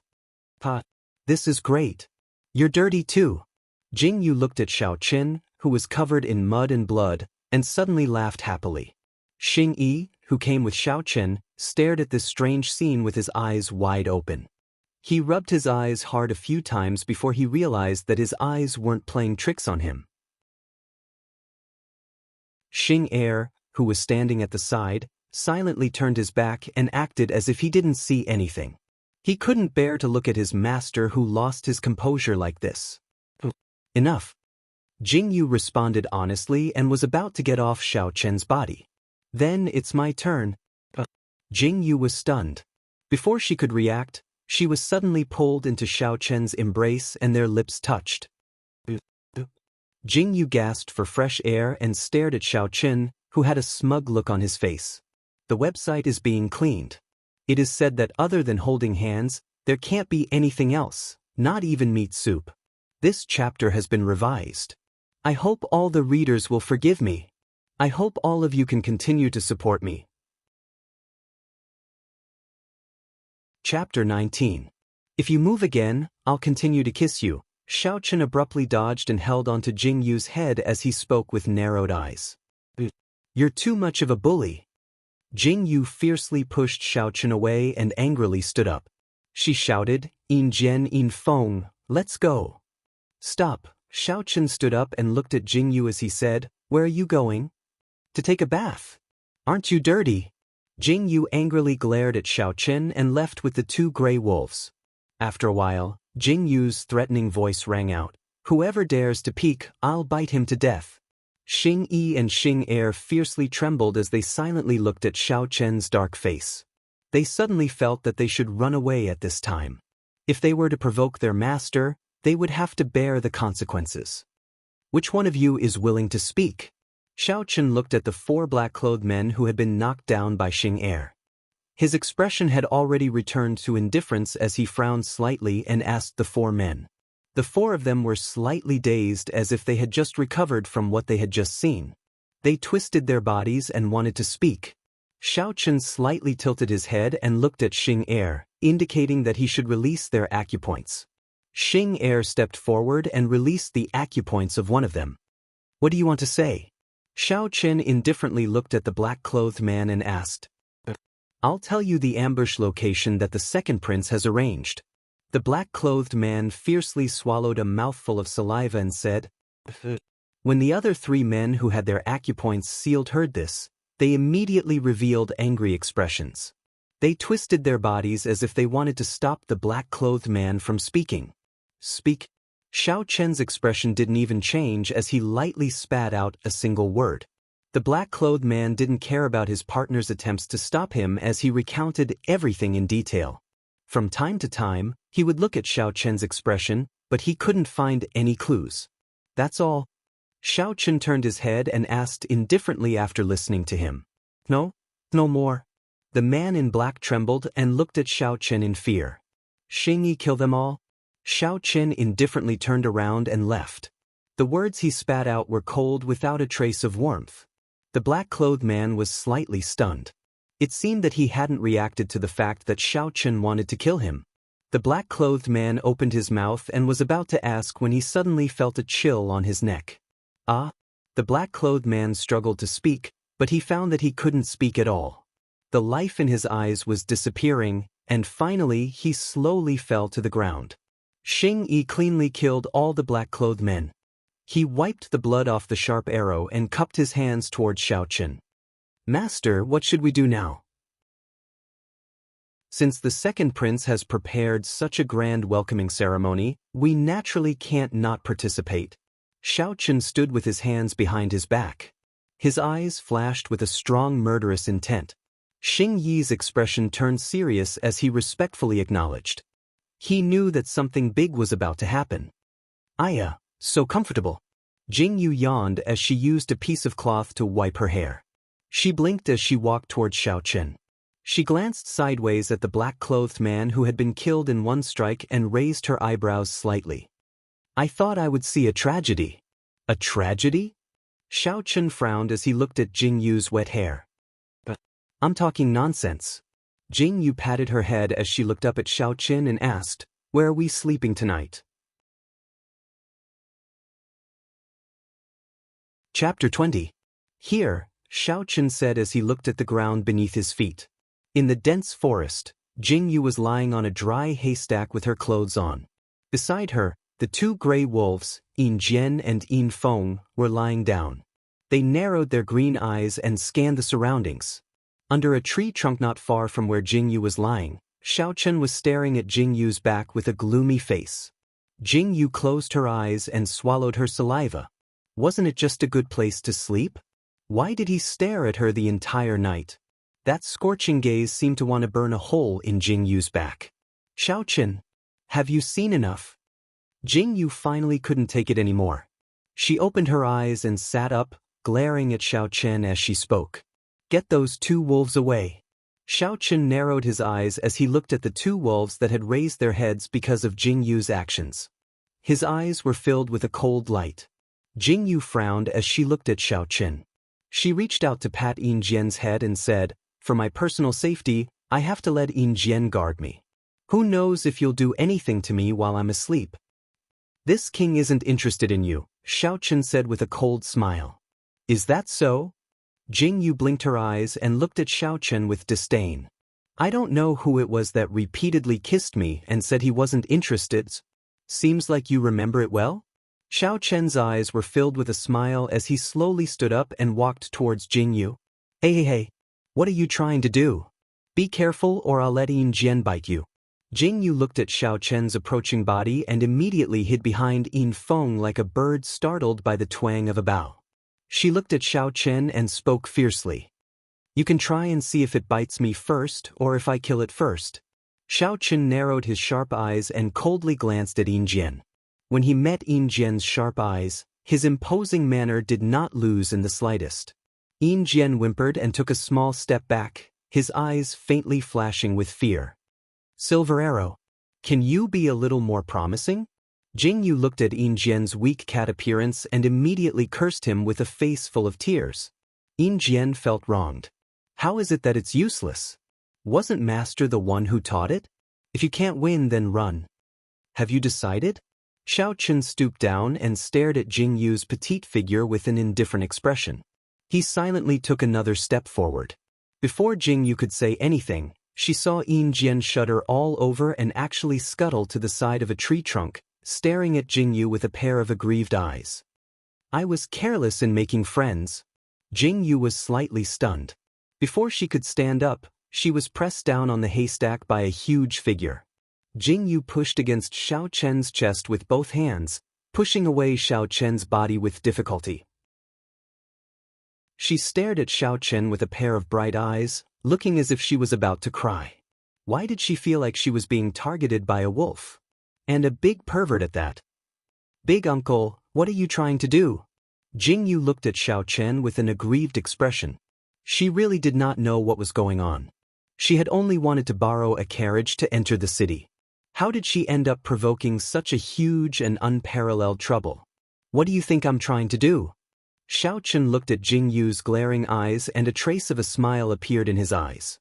"As long as you don't want to kill me, anything can be discussed." As soon as Jing Yu said this, she suddenly wanted to slap herself a few times. Damn, what nonsense am I spouting? It's over, it's over. My illustrious reputation will be ruined here. Chapter 21. Xiaochen, you bastard. Jing Yu was really mad. Did this man really think that she was easy to bully? Punishment? Xiao Chen ignored Jing Yu's angry expression as she covered her mouth. He slowly stood up and appeared to be in a very good mood. When Xing Yi and Xing Er came back from picking some wild fruits, they saw this scene and were slightly stunned. Then, they calmly walked over and placed the fruits on a large rock. Jing Yu angrily walked over and unceremoniously picked one up and began to eat. "What are you doing in the forest?" Xiao Chen looked at Jing Yu and didn't stop her. He also picked up a fruit and began to eat as he asked. "Of course, I'm taking my Yin Jian and Yin Feng with me." Jing Yu rolled her eyes and bit down hard on the fruit in her mouth. "You want to take those two out of the mountain?" Xiao Chen was clearly stunned. He tilted his head and looked at Yin Jian and Yin Feng, who were lazily licking their claws. His brows slightly furrowed. "Yes, can't I?" Jing Yu blinked her eyes and looked at Xiao Chen as she asked. "Sure." Xiao Chen silently turned around and a faint smile appeared at the corner of his mouth. He suddenly wanted to know what kind of grand occasion he would cause when he entered the capital. Such an interesting woman was his imperial concubine. His days in the imperial city wouldn't be boring. Jing Yu, Xiao Chen, and the others returned to the forest border town. After a short rest, they headed in the direction of the capital. Jing Yu was very excited along the way. She had stayed in the mountains for 14 years and had never gone further than this border town. Jing Yu had only seen what the ancient imperial city looked like on television. Going there in person still brought a lot of excitement. "Master, we found news of the imperial concubine." Xing Er knelt in front of Xiao Chen and bowed slightly. "Speak." Xiao Chen stood beside the carriage and slightly raised his eyes to look at Jing Yu, who was happily playing with the two gray wolves on the grass. His eyes flashed with a strange light. "I'm sure it's not the second prince's people." Xing Er followed Xiao Chen's gaze and lowered his eyes slightly. According to the investigation of the guards, the imperial concubine began to appear in the forest of the border town when she was 7 years old. She made a living by selling animal hides. Where did she come from? Xiao Chen's eyes flashed slightly as he asked. As the imperial concubine said, the forest was her home. She had no father or mother and lived with the wolves. All of her birth parents are unknown. As Xing Er spoke, there was still a faint look of surprise in his eyes. He couldn't understand why Jing Yu's life was like this. He had originally thought that Jing Yu had randomly made up this story. He didn't expect it to be true. When he was investigating, he had asked an old man who had once gone into the mountains to hunt. He had said that there was a female mountain goddess living in the forest and that the wolves and wild beasts were her left and right arms. What the old man had said was probably what Jing Yu had looked like when she was young. "Xiao Chen, are we leaving?" Jing Yu was probably tired from playing. She was panting slightly as she sat on the ground. Her curved eyebrows and smiling eyes were like a moving picture scroll. The sparkling and translucent pearls under the sunlight were so beautiful. "You can leave first." Xiao Chen waved his hand at Xing Er and walked towards Jing Yu. What's wrong?" Jing Yu stood up and blinked as she looked at Xiao Chen, who was approaching her, and asked in confusion. "You're called Jing Yu? Who gave you that name?" Xiao Chen silently stared at Jing Yu for a moment before asking lightly. "Myself." Jing Yu paused and then said with a smile. Xiao Chen silently stared at Jing Yu for a moment. Finally, he turned and left, saying coldly, "Let's go." Chapter 22. Jing Yu stood rooted to the ground, the smile on her face fading away as a strange feeling flashed through her heart. She thought that Xiao Chen wouldn't care about her background, but she didn't expect him to start suspecting her. If she guessed correctly, Xiao Chen must be secretly investigating her. Yin Jian rubbed against Jing Yu's feet and looked up at Jing Yu, his beautiful wolf eyes flashing with affection. You guys are the best." Jing Yu looked at Yin Jian and immediately squatted down. She hugged Yin Jian and Yin Feng and rubbed their heads against her, hiding the strange look in her eyes. Some things would be found out sooner or later. It took a whole month to travel from the forest to the Tokyo Imperial City, and there were so many ambushes along the way that Jing Yu was already numb to it. "Xiao Chen, how many people have you offended to encounter so many assassination attempts?" This was the nth time that Jing Yu complained about Xiao Chen. She lay lazily in the carriage and looked at Xiao Chen's indifferent face. "What? Are you scared?" Xiao Chen didn't even look up and said indifferently, "They're not here to kill me, what am I scared of?" Jing Yu said indifferently as she rolled her eyes.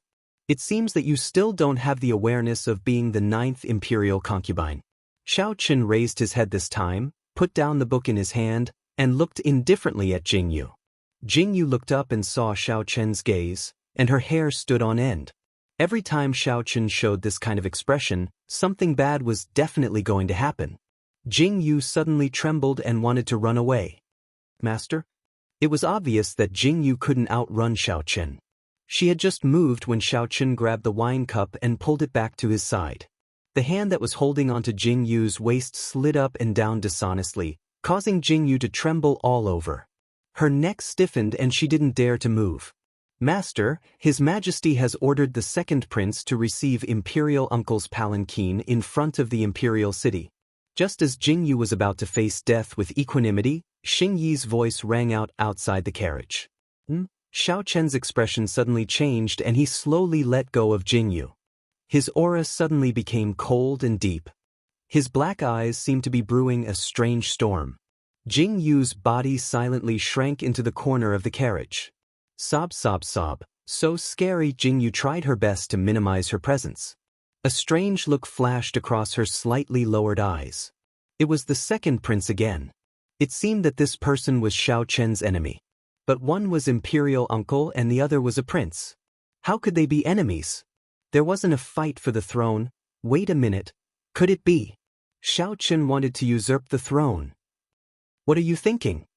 Jing Yu suddenly heard Xiao Chen's voice while she was still in shock. Jing Yu was so shocked that she almost jumped up. She looked at Xiao Chen, who had already recovered, and patted her chest. "Can you not come so close every time? You scared me to death." Jing Yu glared angrily at Xiao Chen. "I scared you?" Xiao Chen's face darkened. Did she just say that he was scared? Have we reached the Imperial City yet? I'm going to get moldy from sitting in the carriage. Jing Yu stretched lazily and pouted her lips as she complained to Xiao Chen. So, Xiao Chen sat up straight and calmly replied. They arrived at the Imperial City in the afternoon.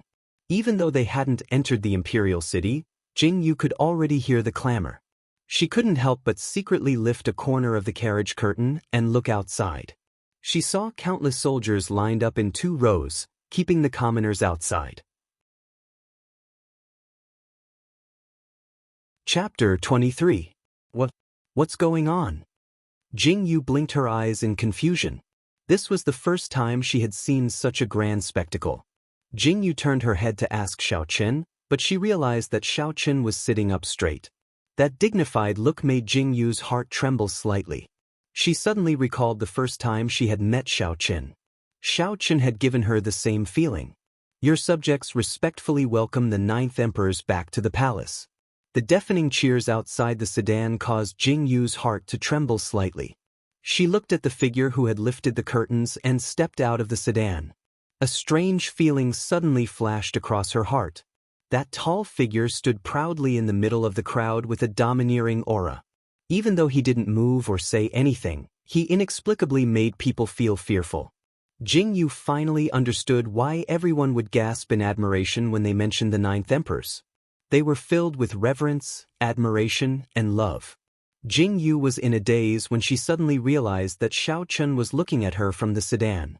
That casual glance caused Jing Yu's lips to curl up slightly. Did this man think that she couldn't bear to see such a scene and hadn't appeared for a long time? Jing Yu curved her brows and smiled. She tucked her hair behind her ear and stepped out of the sedan.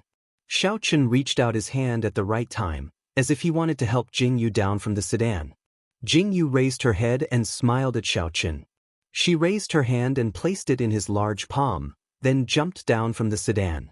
The figure standing next to Xiao Chen in the dark robes was so petite. Her face clearly wasn't that stunning, but unexpectedly, it was hard to take one's eyes off her. Her bright black eyes swept across the crowd without a trace of fear, and her raised eyebrows carried a hint of arrogance. A woman like this, standing in front of Xiao Chen, didn't seem to have stage fright. She didn't seem to have lost her composure and was still as radiant as ever. "Let's go." Xiao Chen's eyes flashed with surprise. The words he was about to say to intimidate the crowd stopped in his tracks. Looking at Jing Yu's raised eyebrows, a faint smile flashed across his eyes. She was indeed worthy of being the woman he fancied. Ninth Emperors. Jing Yu immediately saw the man in a dark blue robe standing coldly in the crowd. The second prince has personally come to receive this king. How rare. Xiao Chen stood in front of the man, his eyes slightly narrowed as he spoke. Ninth Emperors, you're too serious. I don't dare to disobey Imperial Father's orders. The man's lips curled into a cold smile. He raised his head and looked straight into Xiao Chen's eyes. The sparks between their eyes made Jing Yu, who was standing at the side, grin slightly. This man really knew how to talk. He didn't dare to disobey Imperial Father's orders. Wasn't he beating around the bush to show that he wasn't willing to do so and make things difficult for Xiao Chen? This must be the 9th Imperial concubine, right? The man's tone changed slightly as he looked at Jing Yu. His scrutinizing gaze made Jing Yu frown slightly. According to the rules, the second prince should call her Imperial Aunt. Xiao Chen's gaze darkened slightly as he looked at the man. You should call her Imperial Aunt after the 9th Emperor's wedding. After all, no one knows if the 9th Imperial concubine can really become the 9th Imperial concubine. A trace of disdain flashed across the man's eyes as he glanced sideways at Jing Yu with a faint murderous intent. The second prince's words are very well said. Xiao Chen was about to speak when Jing Yu, who had been silent this entire time, suddenly spoke up with a smile. She looked at the second prince with a faint smile, but her expression was ice cold. Jing Yu took a small step forward and stood next to Xiao Chen. She smiled as she looked at the second prince and said, I really don't know if the 9th Imperial concubine can become the 9th Imperial concubine. If I can become the 9th Imperial concubine, I'm afraid I won't be worthy of the second prince calling me Imperial Aunt. Chapter 24. The second prince's expression changed slightly as he glared at Jing Yu. Jing Yu's words could not be more obvious. She was clearly implying that the second prince did not respect his sister-in-law and was putting on airs as a prince. If these words were to reach the emperor's ears, it might be used against him by the other officials. This king is tired. Would your highness please make way? Xiao Chen looked at the second prince with narrowed eyes. That sarcastic request made the second prince's expression turn even uglier. 9th Emperors, be careful. Just as Xiao Chen was about to take a step forward, a cry of alarm came from behind. Everyone raised their heads to look and suddenly saw a huge black shadow pouncing towards Xiao Chen and the others. Xiao Chen was slightly taken aback. He was about to grab Jing Yu's hand when Jing Yu unexpectedly threw herself into his arms. She grabbed his hand and he took a few steps back. There's a wolf. The crowd cried out in alarm. Before the second prince could react, he suddenly felt his vision darken. A huge black shadow pounced on him and pinned him to the ground. The sharp fangs in its bloody mouth made the second prince pale with fright. There was a commotion in the crowd. The guards were so frightened that they retreated continuously.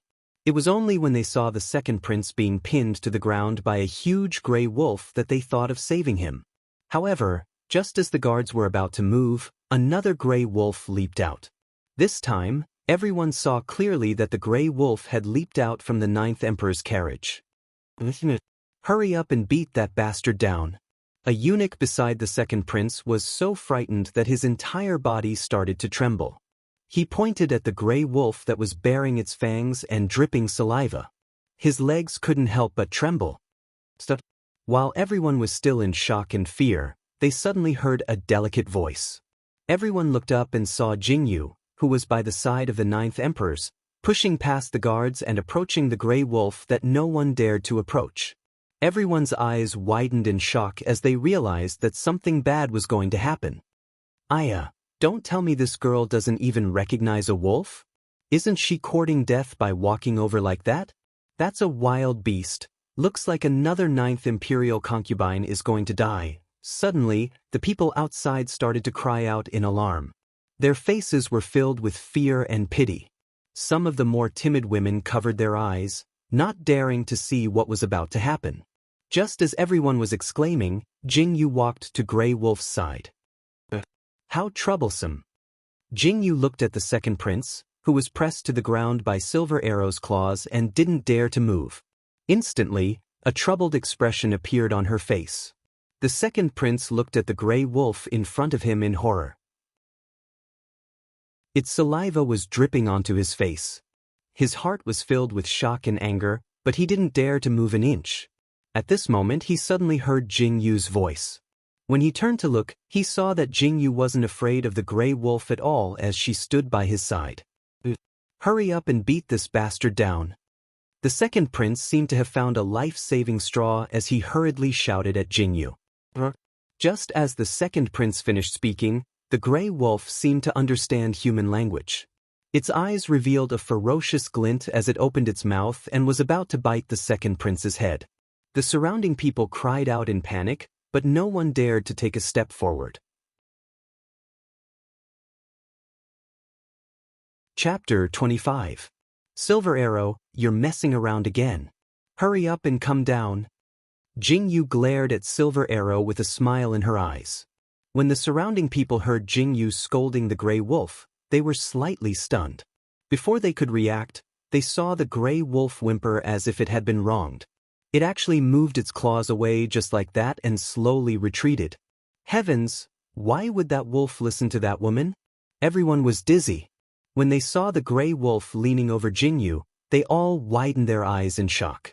The second prince looked at Jingyu and the Grey Wolf and immediately knew that he had been played. His face was terrifyingly gloomy. How dare you command a wolf to attack this prince? Second prince, you must be joking. How could I command it? Jingyu lifted the corner of her mouth and said unconcernedly, it was just hungry, that's why it went berserk. The fact that it took a fancy to you means that you look delicious. The second prince's face alternated between green and white. Don't be rude. Just as the second prince was about to say something, Xiao Chen, who had been standing silently to the side, suddenly opened his mouth. He slowly walked up and grabbed Jingyu's hand.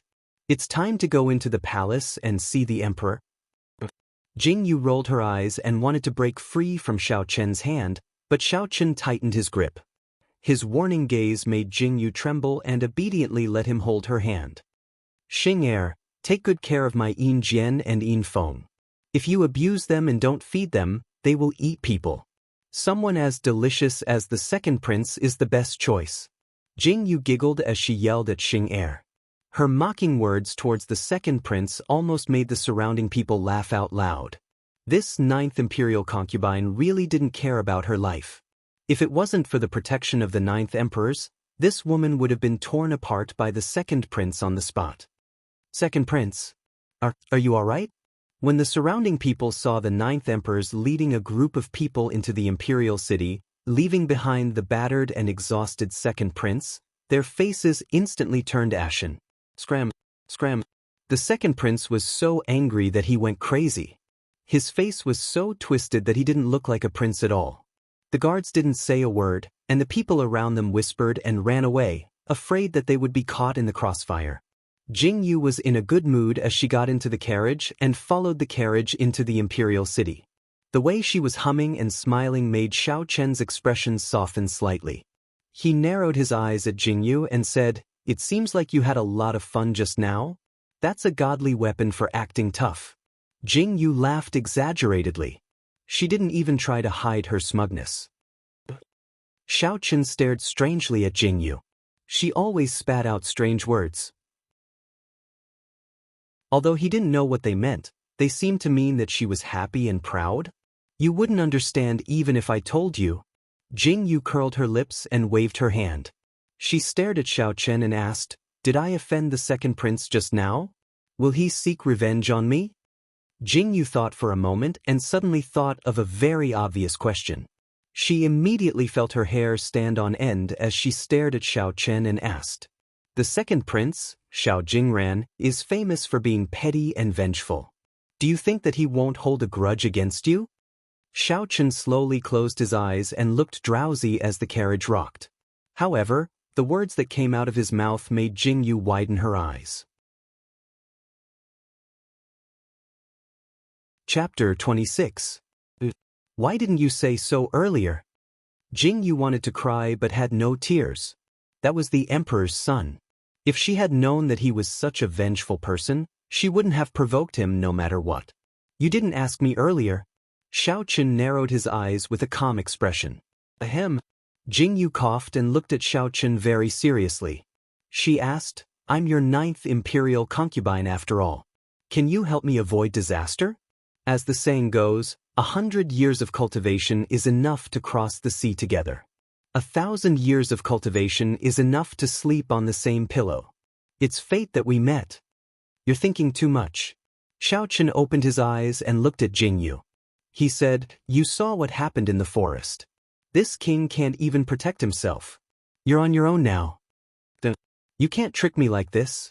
Jingyu instantly jumped up and angrily stared at Xiao Qun. She inexplicably felt that she had entered a wolf's den.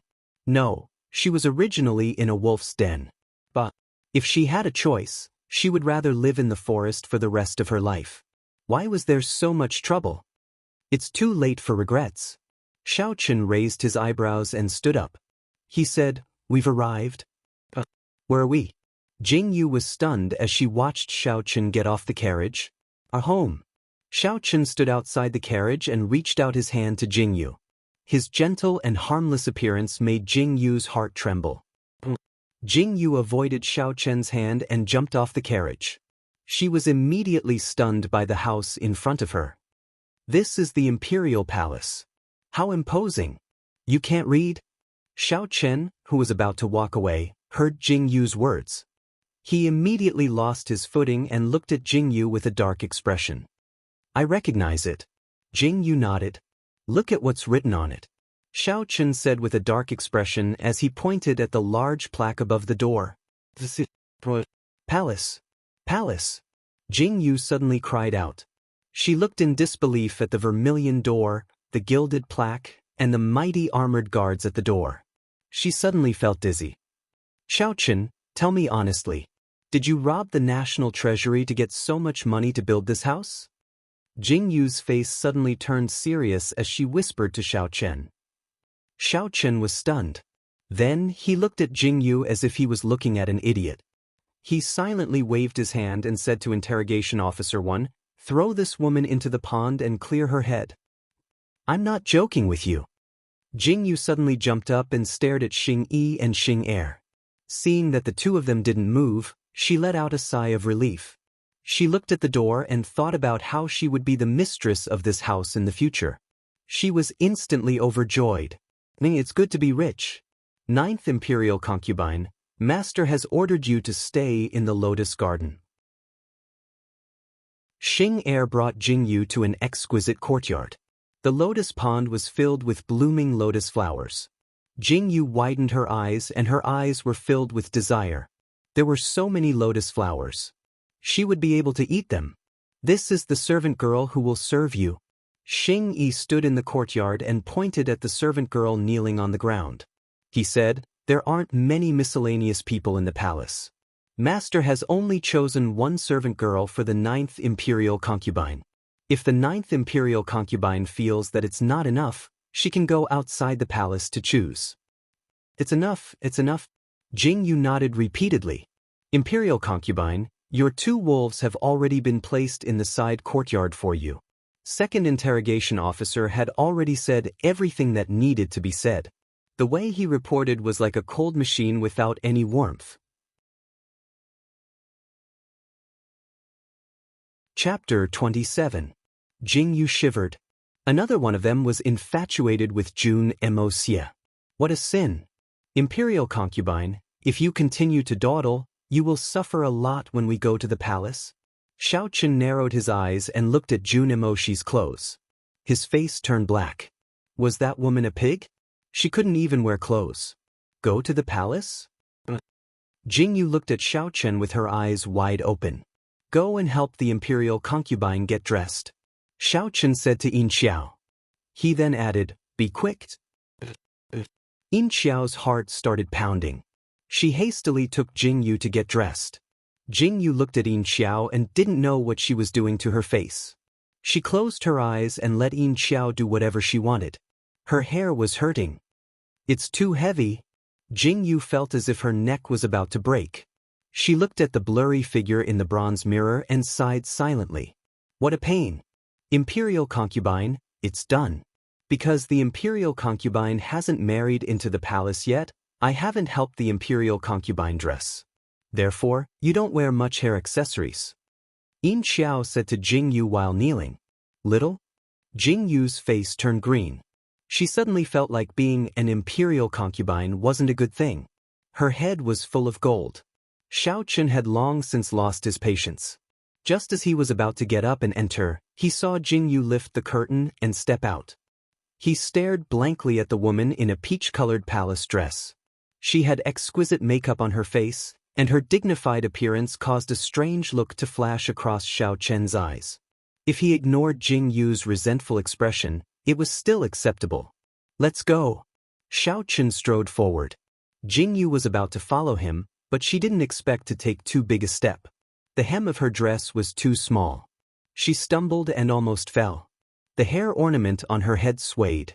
Jing Yu quickly stiffened and didn't dare to move. Xiao Chen, sooner or later, I will kill you. Jing Yu was about to cry. What the hell was going on? You'd better think about how to walk first. Xiao Chen looked at Jing Yu's stiff face with a smile in his eyes. It was simply too interesting.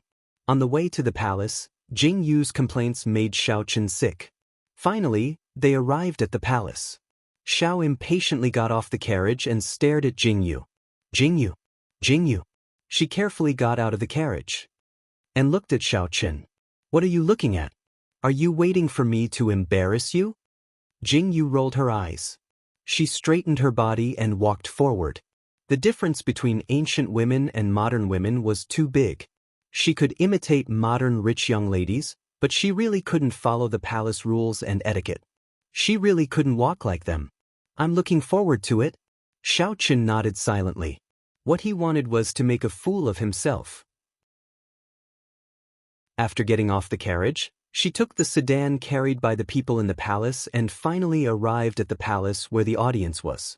It was said that it was the palace of the imperial concubine. She was the emperor's favorite concubine. Jing Yu tried hard to adjust her breathing and got off the sedan like a pretty girl from a humble family. Greetings to the emperor and imperial consort. Xiao Chen and Jing Yu walked into the palace.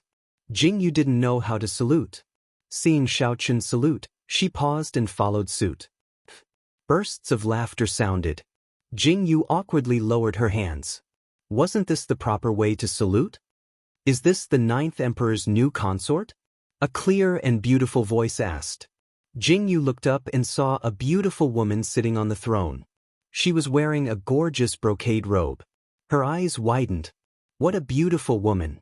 She looked to be in her 20s. Chapter 28. How dare you look at imperial consort Nyang Yang like this? The maid standing beside the woman scolded angrily. Jing Yu lowered her head and said angrily in her heart, You don't let people see your face? What are you doing with it? 9th Emperors, where is this girl from? What is her name? The woman sitting on the high seat sized up Jing Yu with a strange gaze, which immediately made Jing Yu's hair stand on end. Why did she feel that this imperial consort Nyang Yang was strange? My name is Jing Yu. Jing Yu raised her eyes to look at the imperial consort Nyang Yang and said. Then, she remembered that she was not allowed to look and hurriedly lowered her head again. How dare you? How dare you call yourself me without honorifics? You really have no upbringing. The maid standing beside the imperial consort Nyang Yang scolded again with a cold face. Jing Yu could not bear it no matter how good her temper was. She simply did not bother to pretend and openly raised her head to look at the imperial consort Nyang Yang. Nyang Yang, I'm just a wild girl from the mountains. I don't know the rules of the palace at all. If I've offended you in any way, please forgive me. Those who don't know are innocent. His Majesty hasn't said anything yet. You, a little maid, should shut up. You. The maid was a favorite of the imperial consort Nyang Yang, who would not be courteous to her when they saw her. She did not expect to be scolded in front of so many people this time. She immediately felt embarrassed. Enough. The emperor, who had been silent all this time, finally raised his hand and spoke. The emperor looked about 30 years old. He sized up Jingyu with a scrutinizing gaze and finally turned his gaze to Xiao Qin and said, "Qin, oh, why did you bring this girl into the palace this time? Imperial brother is joking. I brought you into the palace to ask Imperial brother to bestow a marriage." Xiao Qin stood coldly in the same place. The words he spat out were cold and emotionless. His pitch-black eyes looked straight at the emperor. "If you want to take a concubine, just directly welcome her into the manor. There's no need to bestow a marriage with such a grand ceremony." The emperor slightly narrowed his eyes and looked at Xiao Qin as he spoke. "Imperial brother, you're wrong. I'm not taking a concubine, I'm marrying her as an official consort." Xiao Qin's lips curled into a cold smile. His gaze when he met the emperor's eyes with the emperor, there was a strong murderous aura. The great hall was eerily silent because of Xiao Qin's words.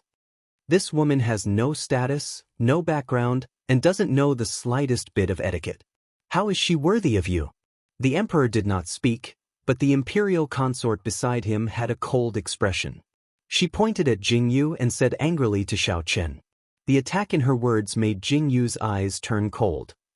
"And I? Li. And I? Now, if she really was someone with status and background, would you let me marry her, imperial brother?" Xiao Qin's lips curled into a mocking smile. His eyes were cold as he looked at the two people sitting on the high seats. "Xiao Qin, what nonsense are you spouting?" The emperor seemed to have been offended by Xiao Qin's words. He glared at Xiao Qin and said angrily, "I came to the palace to tell you that this person will be my 9th imperial concubine. Regardless of whether you agree or not, I'm marrying her." Xiao Qin stood proudly. The arrogance in his words almost made Jingyu clap her hands in joy. He was too mighty and domineering. "Do you still have any respect for us, your imperial brother?" The emperor slammed the table and stood up. He glared angrily at Xiao Qin. Jingyu wondered if the emperor would issue an edict to behead Xiao Qin in the next second. Her husband will die before she's even married. Wasn't this a trap? Chapter 29. This younger brother has never looked down on my imperial brother. Xiao Qin lowered his eyes. Not a hint of emotion could be heard in his calm voice. Fine. If you want to marry, then go ahead and marry." The emperor's face was ashen as he flung his sleeves to suppress the anger in his heart. He then abruptly turned and left. Jingyu stood in place and blinked. He left just like that? It was fine even if he contradicted the emperor like that. This was simply too awesome. "Jingyu, you're called Jingyu, right?" Just as Jingyu was letting her imagination run wild, the imperial consort's voice rang out once again. "Yes." Jingyu nodded. "Although the emperor has graciously allowed you to become the 9th imperial concubine, before you learn the rules and etiquette of the palace, you absolutely cannot marry into the palace." The imperial consort straightened her body and leaned over to stare at Jingyu. She then turned to look at Xiao Qin and said, "9th Empress, you know the Empress Dowager's side. I know what I'm doing." Xiao Qin averted his eyes and did not meet the imperial consort's gaze. The imperial consort's face was slightly pale. She tightly pursed her lips and stared at Xiao Qin as she said, "For many years, you've refused to step into the palace. Now that you've entered the palace for her, you're unwilling to even look at me? Imperial consort, please pay attention to your status. I have other matters to attend to, so I'll leave first." Xiao Qin's expression was cold. He raised his hand to hold Jingyu's hand and pulled her out of the hall. "Xiao Qin." The imperial consort's furious roar came from behind, but Xiao Qin's footsteps did not stop. The imperial consort stood up as if she wanted to chase after him, but she was forcefully restrained by the palace maid beside her. The palace maid whispered into the imperial consort's ear, "Imperial consort, calm down. He still won't forgive me." The imperial consort's eyes were slightly red. She tightly gripped the brocade handkerchief in her hand and forcefully closed her eyes. When she opened them again, her eyes were filled with malice. She gritted her teeth and said, "He actually dares to marry someone else. Immediately investigate that woman's identity. I want her to suffer a fate worse than death." The palace maid beside her trembled violently. Over the years, all the women by Ninth Imperial Uncle's side had died a tragic death. This time, Ninth Imperial Uncle had made such a big fuss for a woman. How could Imperial concubine Yang Yang let it go? Jing. She felt that Xiao Qian and that Imperial consort, but she did not know if she should ask. Jing Yu lay on the soft couch in the room, not caring about her image. She was eating grapes in her hand. She looked at Yin Xiao, who was folding clothes, and asked, "Imperial consort, you don't know?" Yin Xiao looked at Jing Yu in surprise. She blinked her eyes and looked at her. "Know what?" Jing Yu sat up and looked at Yin Xiao.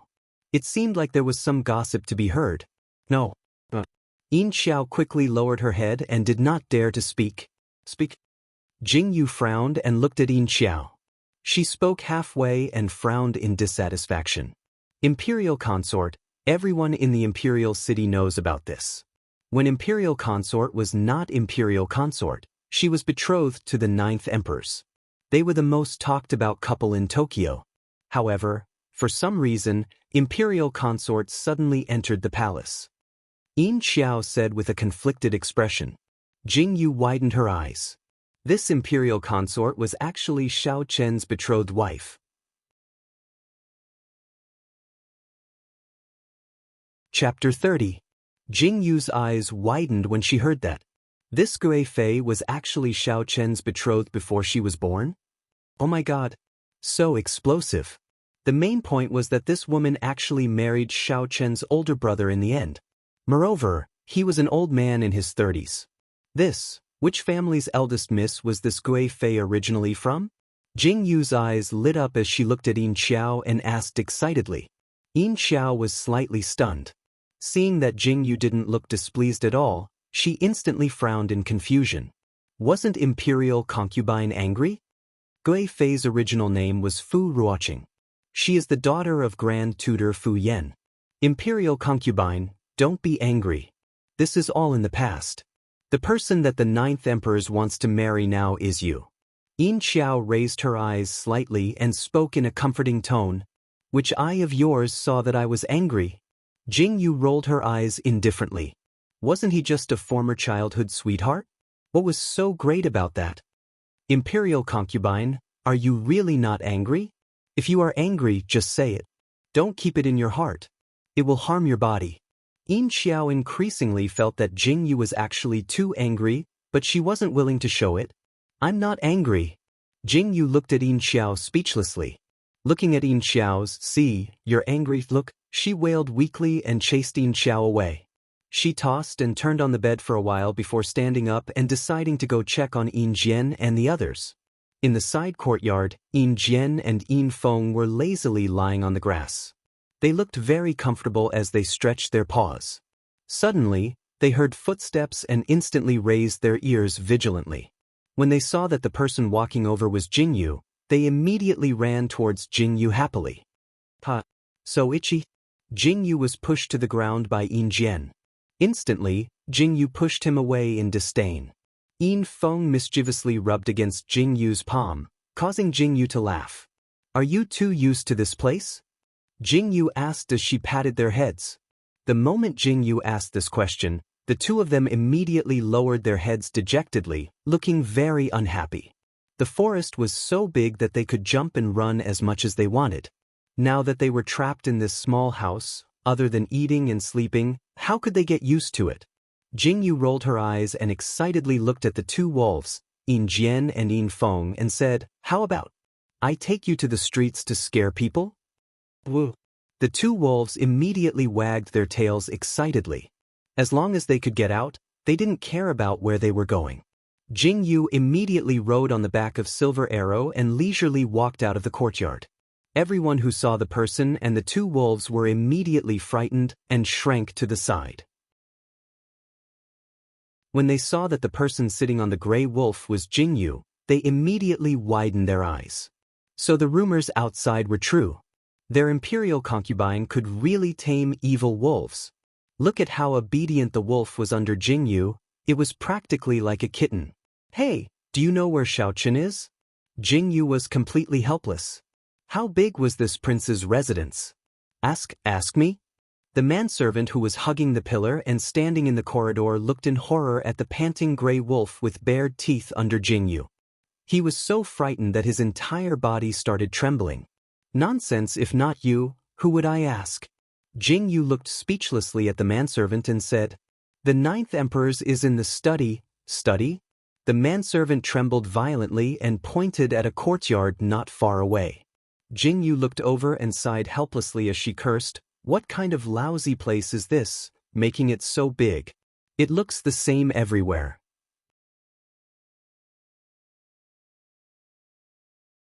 Chapter 31. When the manservant heard Jingyu's scolding, his body trembled violently. Only when he saw that Jingyu had disappeared into the distance did he regain his senses and scramble away. This prince's residence was already frightening enough with the 9th Emperor's. Now, there was an additional 9th imperial concubine. Xiaoqin. Jingyu leaped off Silver Arrow's back and shouted loudly at the tightly shut study. Imperial concubine. Jingyu blinked and saw that Xing Yi and Xing Er had both appeared at the door of the study. They looked at Jingyu and then at the two gray wolves behind Jingyu. Their faces instantly turned green. They had no idea what Jingyu was up to. "You're here." Jingyu blinked in surprise. She arched her eyebrows and smiled at the two of them. "I'm going to bring these two out to the streets. I specially came over to inform your 9th Emperors." "Out to the streets? Bring them along?" Xing Yi's eyes were slightly dazed. He looked at the huge creature standing behind Jingyu and instantly became confused. "Imperial concubine, did you think that the streets weren't chaotic enough, so you wanted to go out to scare people?" "That's right. It's too boring here. I'm going out to scare people." Jingyu's cracked teeth made Xing Yi's face instantly darken. She was really going out to scare people. "Xing Yi, send someone to follow her. Let her go." Just as Jingyu was about to ask, Xiao Chen's cold voice came from the tightly shut room. Xing immediately bowed towards the study and acknowledged. Jingyu's eyes lit up in surprise. She sighed in her heart. Luckily, Xiao Chen still had a conscience and didn't lock her up. "Are you sure you want to make such a big scene?" Jingyu originally thought that there would only be a few people following her, but what was the meaning of these 2 rows of armored soldiers holding spears? Why did she feel like she was on a parade? For the sake of safety, imperial concubines' safety must be guaranteed. Interrogation Officer 1 quietly lowered his head in response. His gaze drifted towards the 2 gray wolves. Who knew if these 2 big fellows would suddenly go berserk for no reason? Jingyu's last scene on the streets was extremely flashy. The way everyone on the streets avoided her made Jingyu feel very bored. She looked at the 2 standing beside her like wooden blocks and didn't speak. Xing and Xing Er. She wanted to cry. "The horses are frightened. Quickly dodge." Jingyu was squatting on the ground and talking to Yin Feng in boredom when she heard a series of panicked cries coming from the front. Jingyu looked up and saw a petite girl riding a horse and charging towards Jingyu. "What the?" Jingyu widened her eyes in shock. Just as she was about to dodge to the side, she realized that when the horse was 5 meters away from Jingyu, the armored soldiers suddenly thrust out their spears and pierced through the horse's neck. Bang! The horses fell to the ground, and bright red blood covered the streets. The noisy surroundings suddenly fell into a strange silence. Everyone looked in disbelief at the 2 rows of soldiers in black armor. "Ah!" It wasn't until a sharp scream broke the silence that everyone ran away in a panic. They were tens of meters away from this place and looked at the soldiers in horror. "Shut up!" Jingyu had just walked over to check if the girl on the horse had fallen to her death when she heard the high-pitched scream. She was so frightened that her heart trembled. She angrily reprimanded the girl, causing her to be stunned. Chapter 32. The woman frowned and immediately stood up when she saw Jingyu. She lifted her chin and asked, Who are you? Shouldn't I be the one asking you that? Jingyu looked at the woman who was about the same age as her in amusement and said, Why are you riding a horse on the street? It's because... The woman was about to speak when she suddenly heard the sound of horse hooves not far away. Jingyu and the woman looked up and were instantly stunned by the woman on the horse.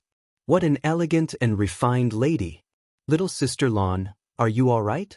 You really scared me to death just now. The woman in white got off the horse and anxiously held the woman's hand as she spoke. I'm fine. The woman raised her hand and shook off her touch. She looked arrogantly at the woman in white and said, Miss Jing Yen, I'm not your little sister. Don't always call me that. I'm just... The woman in white who was called Jing Yan's face turned slightly pale. She looked at the woman with some apprehension, as if she had been wronged by the woman's words. Her appearance really made people feel pity for her. Shangguan Linglon, Miss Jing is just concerned about you. Why do you have to say such things?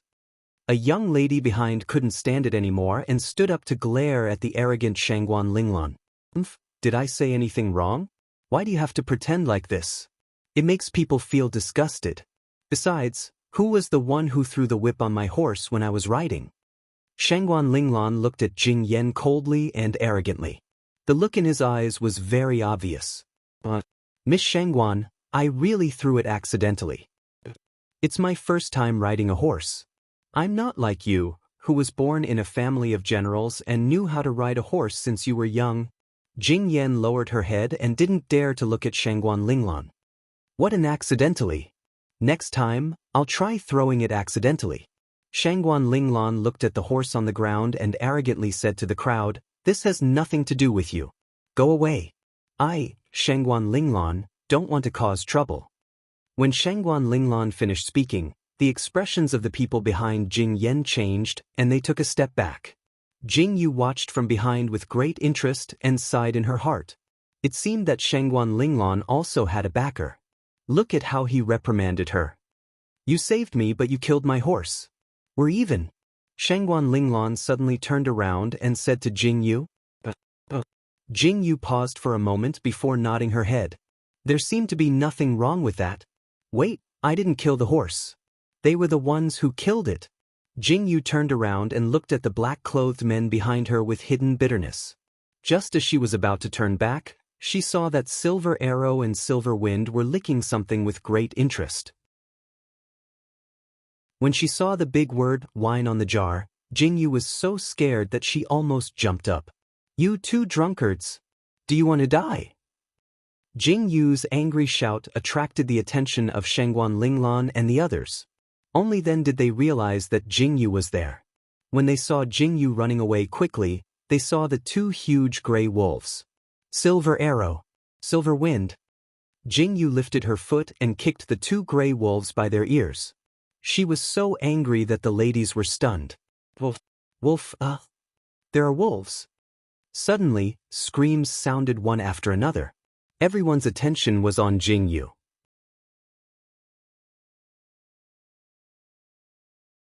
Chapter 33. Young ladies these days, why are their hearts so weak? Isn't it just two wolves? When Jing Yu heard the cries of surprise, she sighed helplessly. Her mouth twitched as she looked at Yin Jian and Yin Feng, who were swaying left and right from drinking too much. These two damn fellows, I really can't take it anymore. Jing Yu kicked the two lying on the ground, Yin Jian and Yin Feng. You are the 9th imperial concubine? Just as Jing Yu was muttering, a strange voice suddenly sounded beside her ear. She turned her head and saw that the person who asked the question was actually the white-clothed Jing Yu. She raised her eyebrows in surprise and said, Am I already that famous? You are really the 9th imperial concubine? This time, the person who exclaimed was Shangguan Linglon. He looked at Jing Yu with astonishment in his eyes. Can I be? Jing Yu shrugged and blinked as she asked. Rumor has it that the 9th emperors brought back a strange woman who actually dared to train wolves at the city gates and scared the second prince. So the rumor is true, you really can tame wolves. Shangguan Linglon looked at the two gray wolves that were lying on the ground drowsily and was extremely shocked. Ha! Jingyu laughed dryly and silently wiped away her cold sweat. The news spread too quickly. The second prince probably wanted to kill her right now. How did you tame those wolves? Shangguan Linglong looked curiously at Jingyu and asked. It's probably because I drank wolf milk when I was young, so the wolves thought that I was their companion. Jingyu shrugged nonchalantly. You drank wolf milk when you were young. What about your parents? Shangguan Linglong suddenly felt that Jingyu's life must be very rough. A strange feeling arose in his heart and he really wanted to get closer to Jingyu. Who knows? Jingyu turned her head away and looked like she didn't want to talk about it. How did you get to know the 9th emperors? I heard. The 9th emperors treated you very well. Jingyu stepped forward and looked at Jingyu with a smile like a good sister. Jingyu looked strangely at Jingyu and said, I forgot. Forgot? Jingyu's voice suddenly became sharp. She then smiled shyly and said, Imperial concubine, you are joking. How can I forget? If I don't want to remember it, I'll forget it. What does it have to do with you?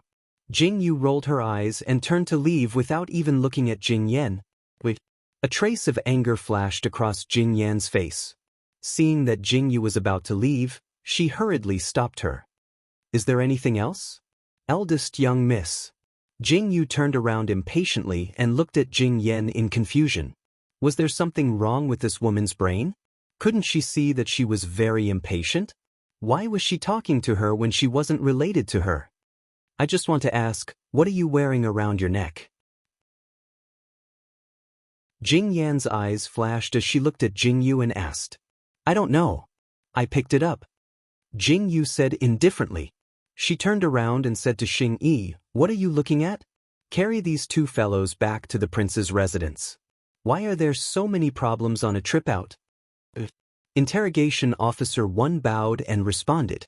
He then began to direct those armored soldiers to go up and propel the two gray wolves with their spears, carrying them back to the prince's mansion, leaving behind a group of stunned young ladies and commoners. Jing Yan returned to the prime minister's residence with a heavy heart.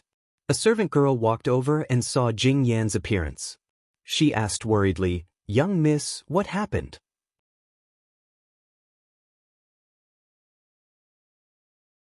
Chapter 34.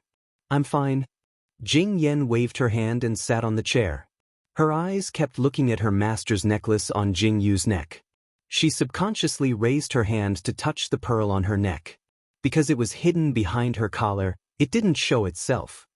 Qiushui, do you still remember the daughter that eldest uncle's family has been searching for? Jing Yan's heart skipped a beat as she looked at the servant girl beside her and asked. Young miss, are you talking about the young miss who was born with different pupils? Didn't they say that she fell off the cliff with her mother and died?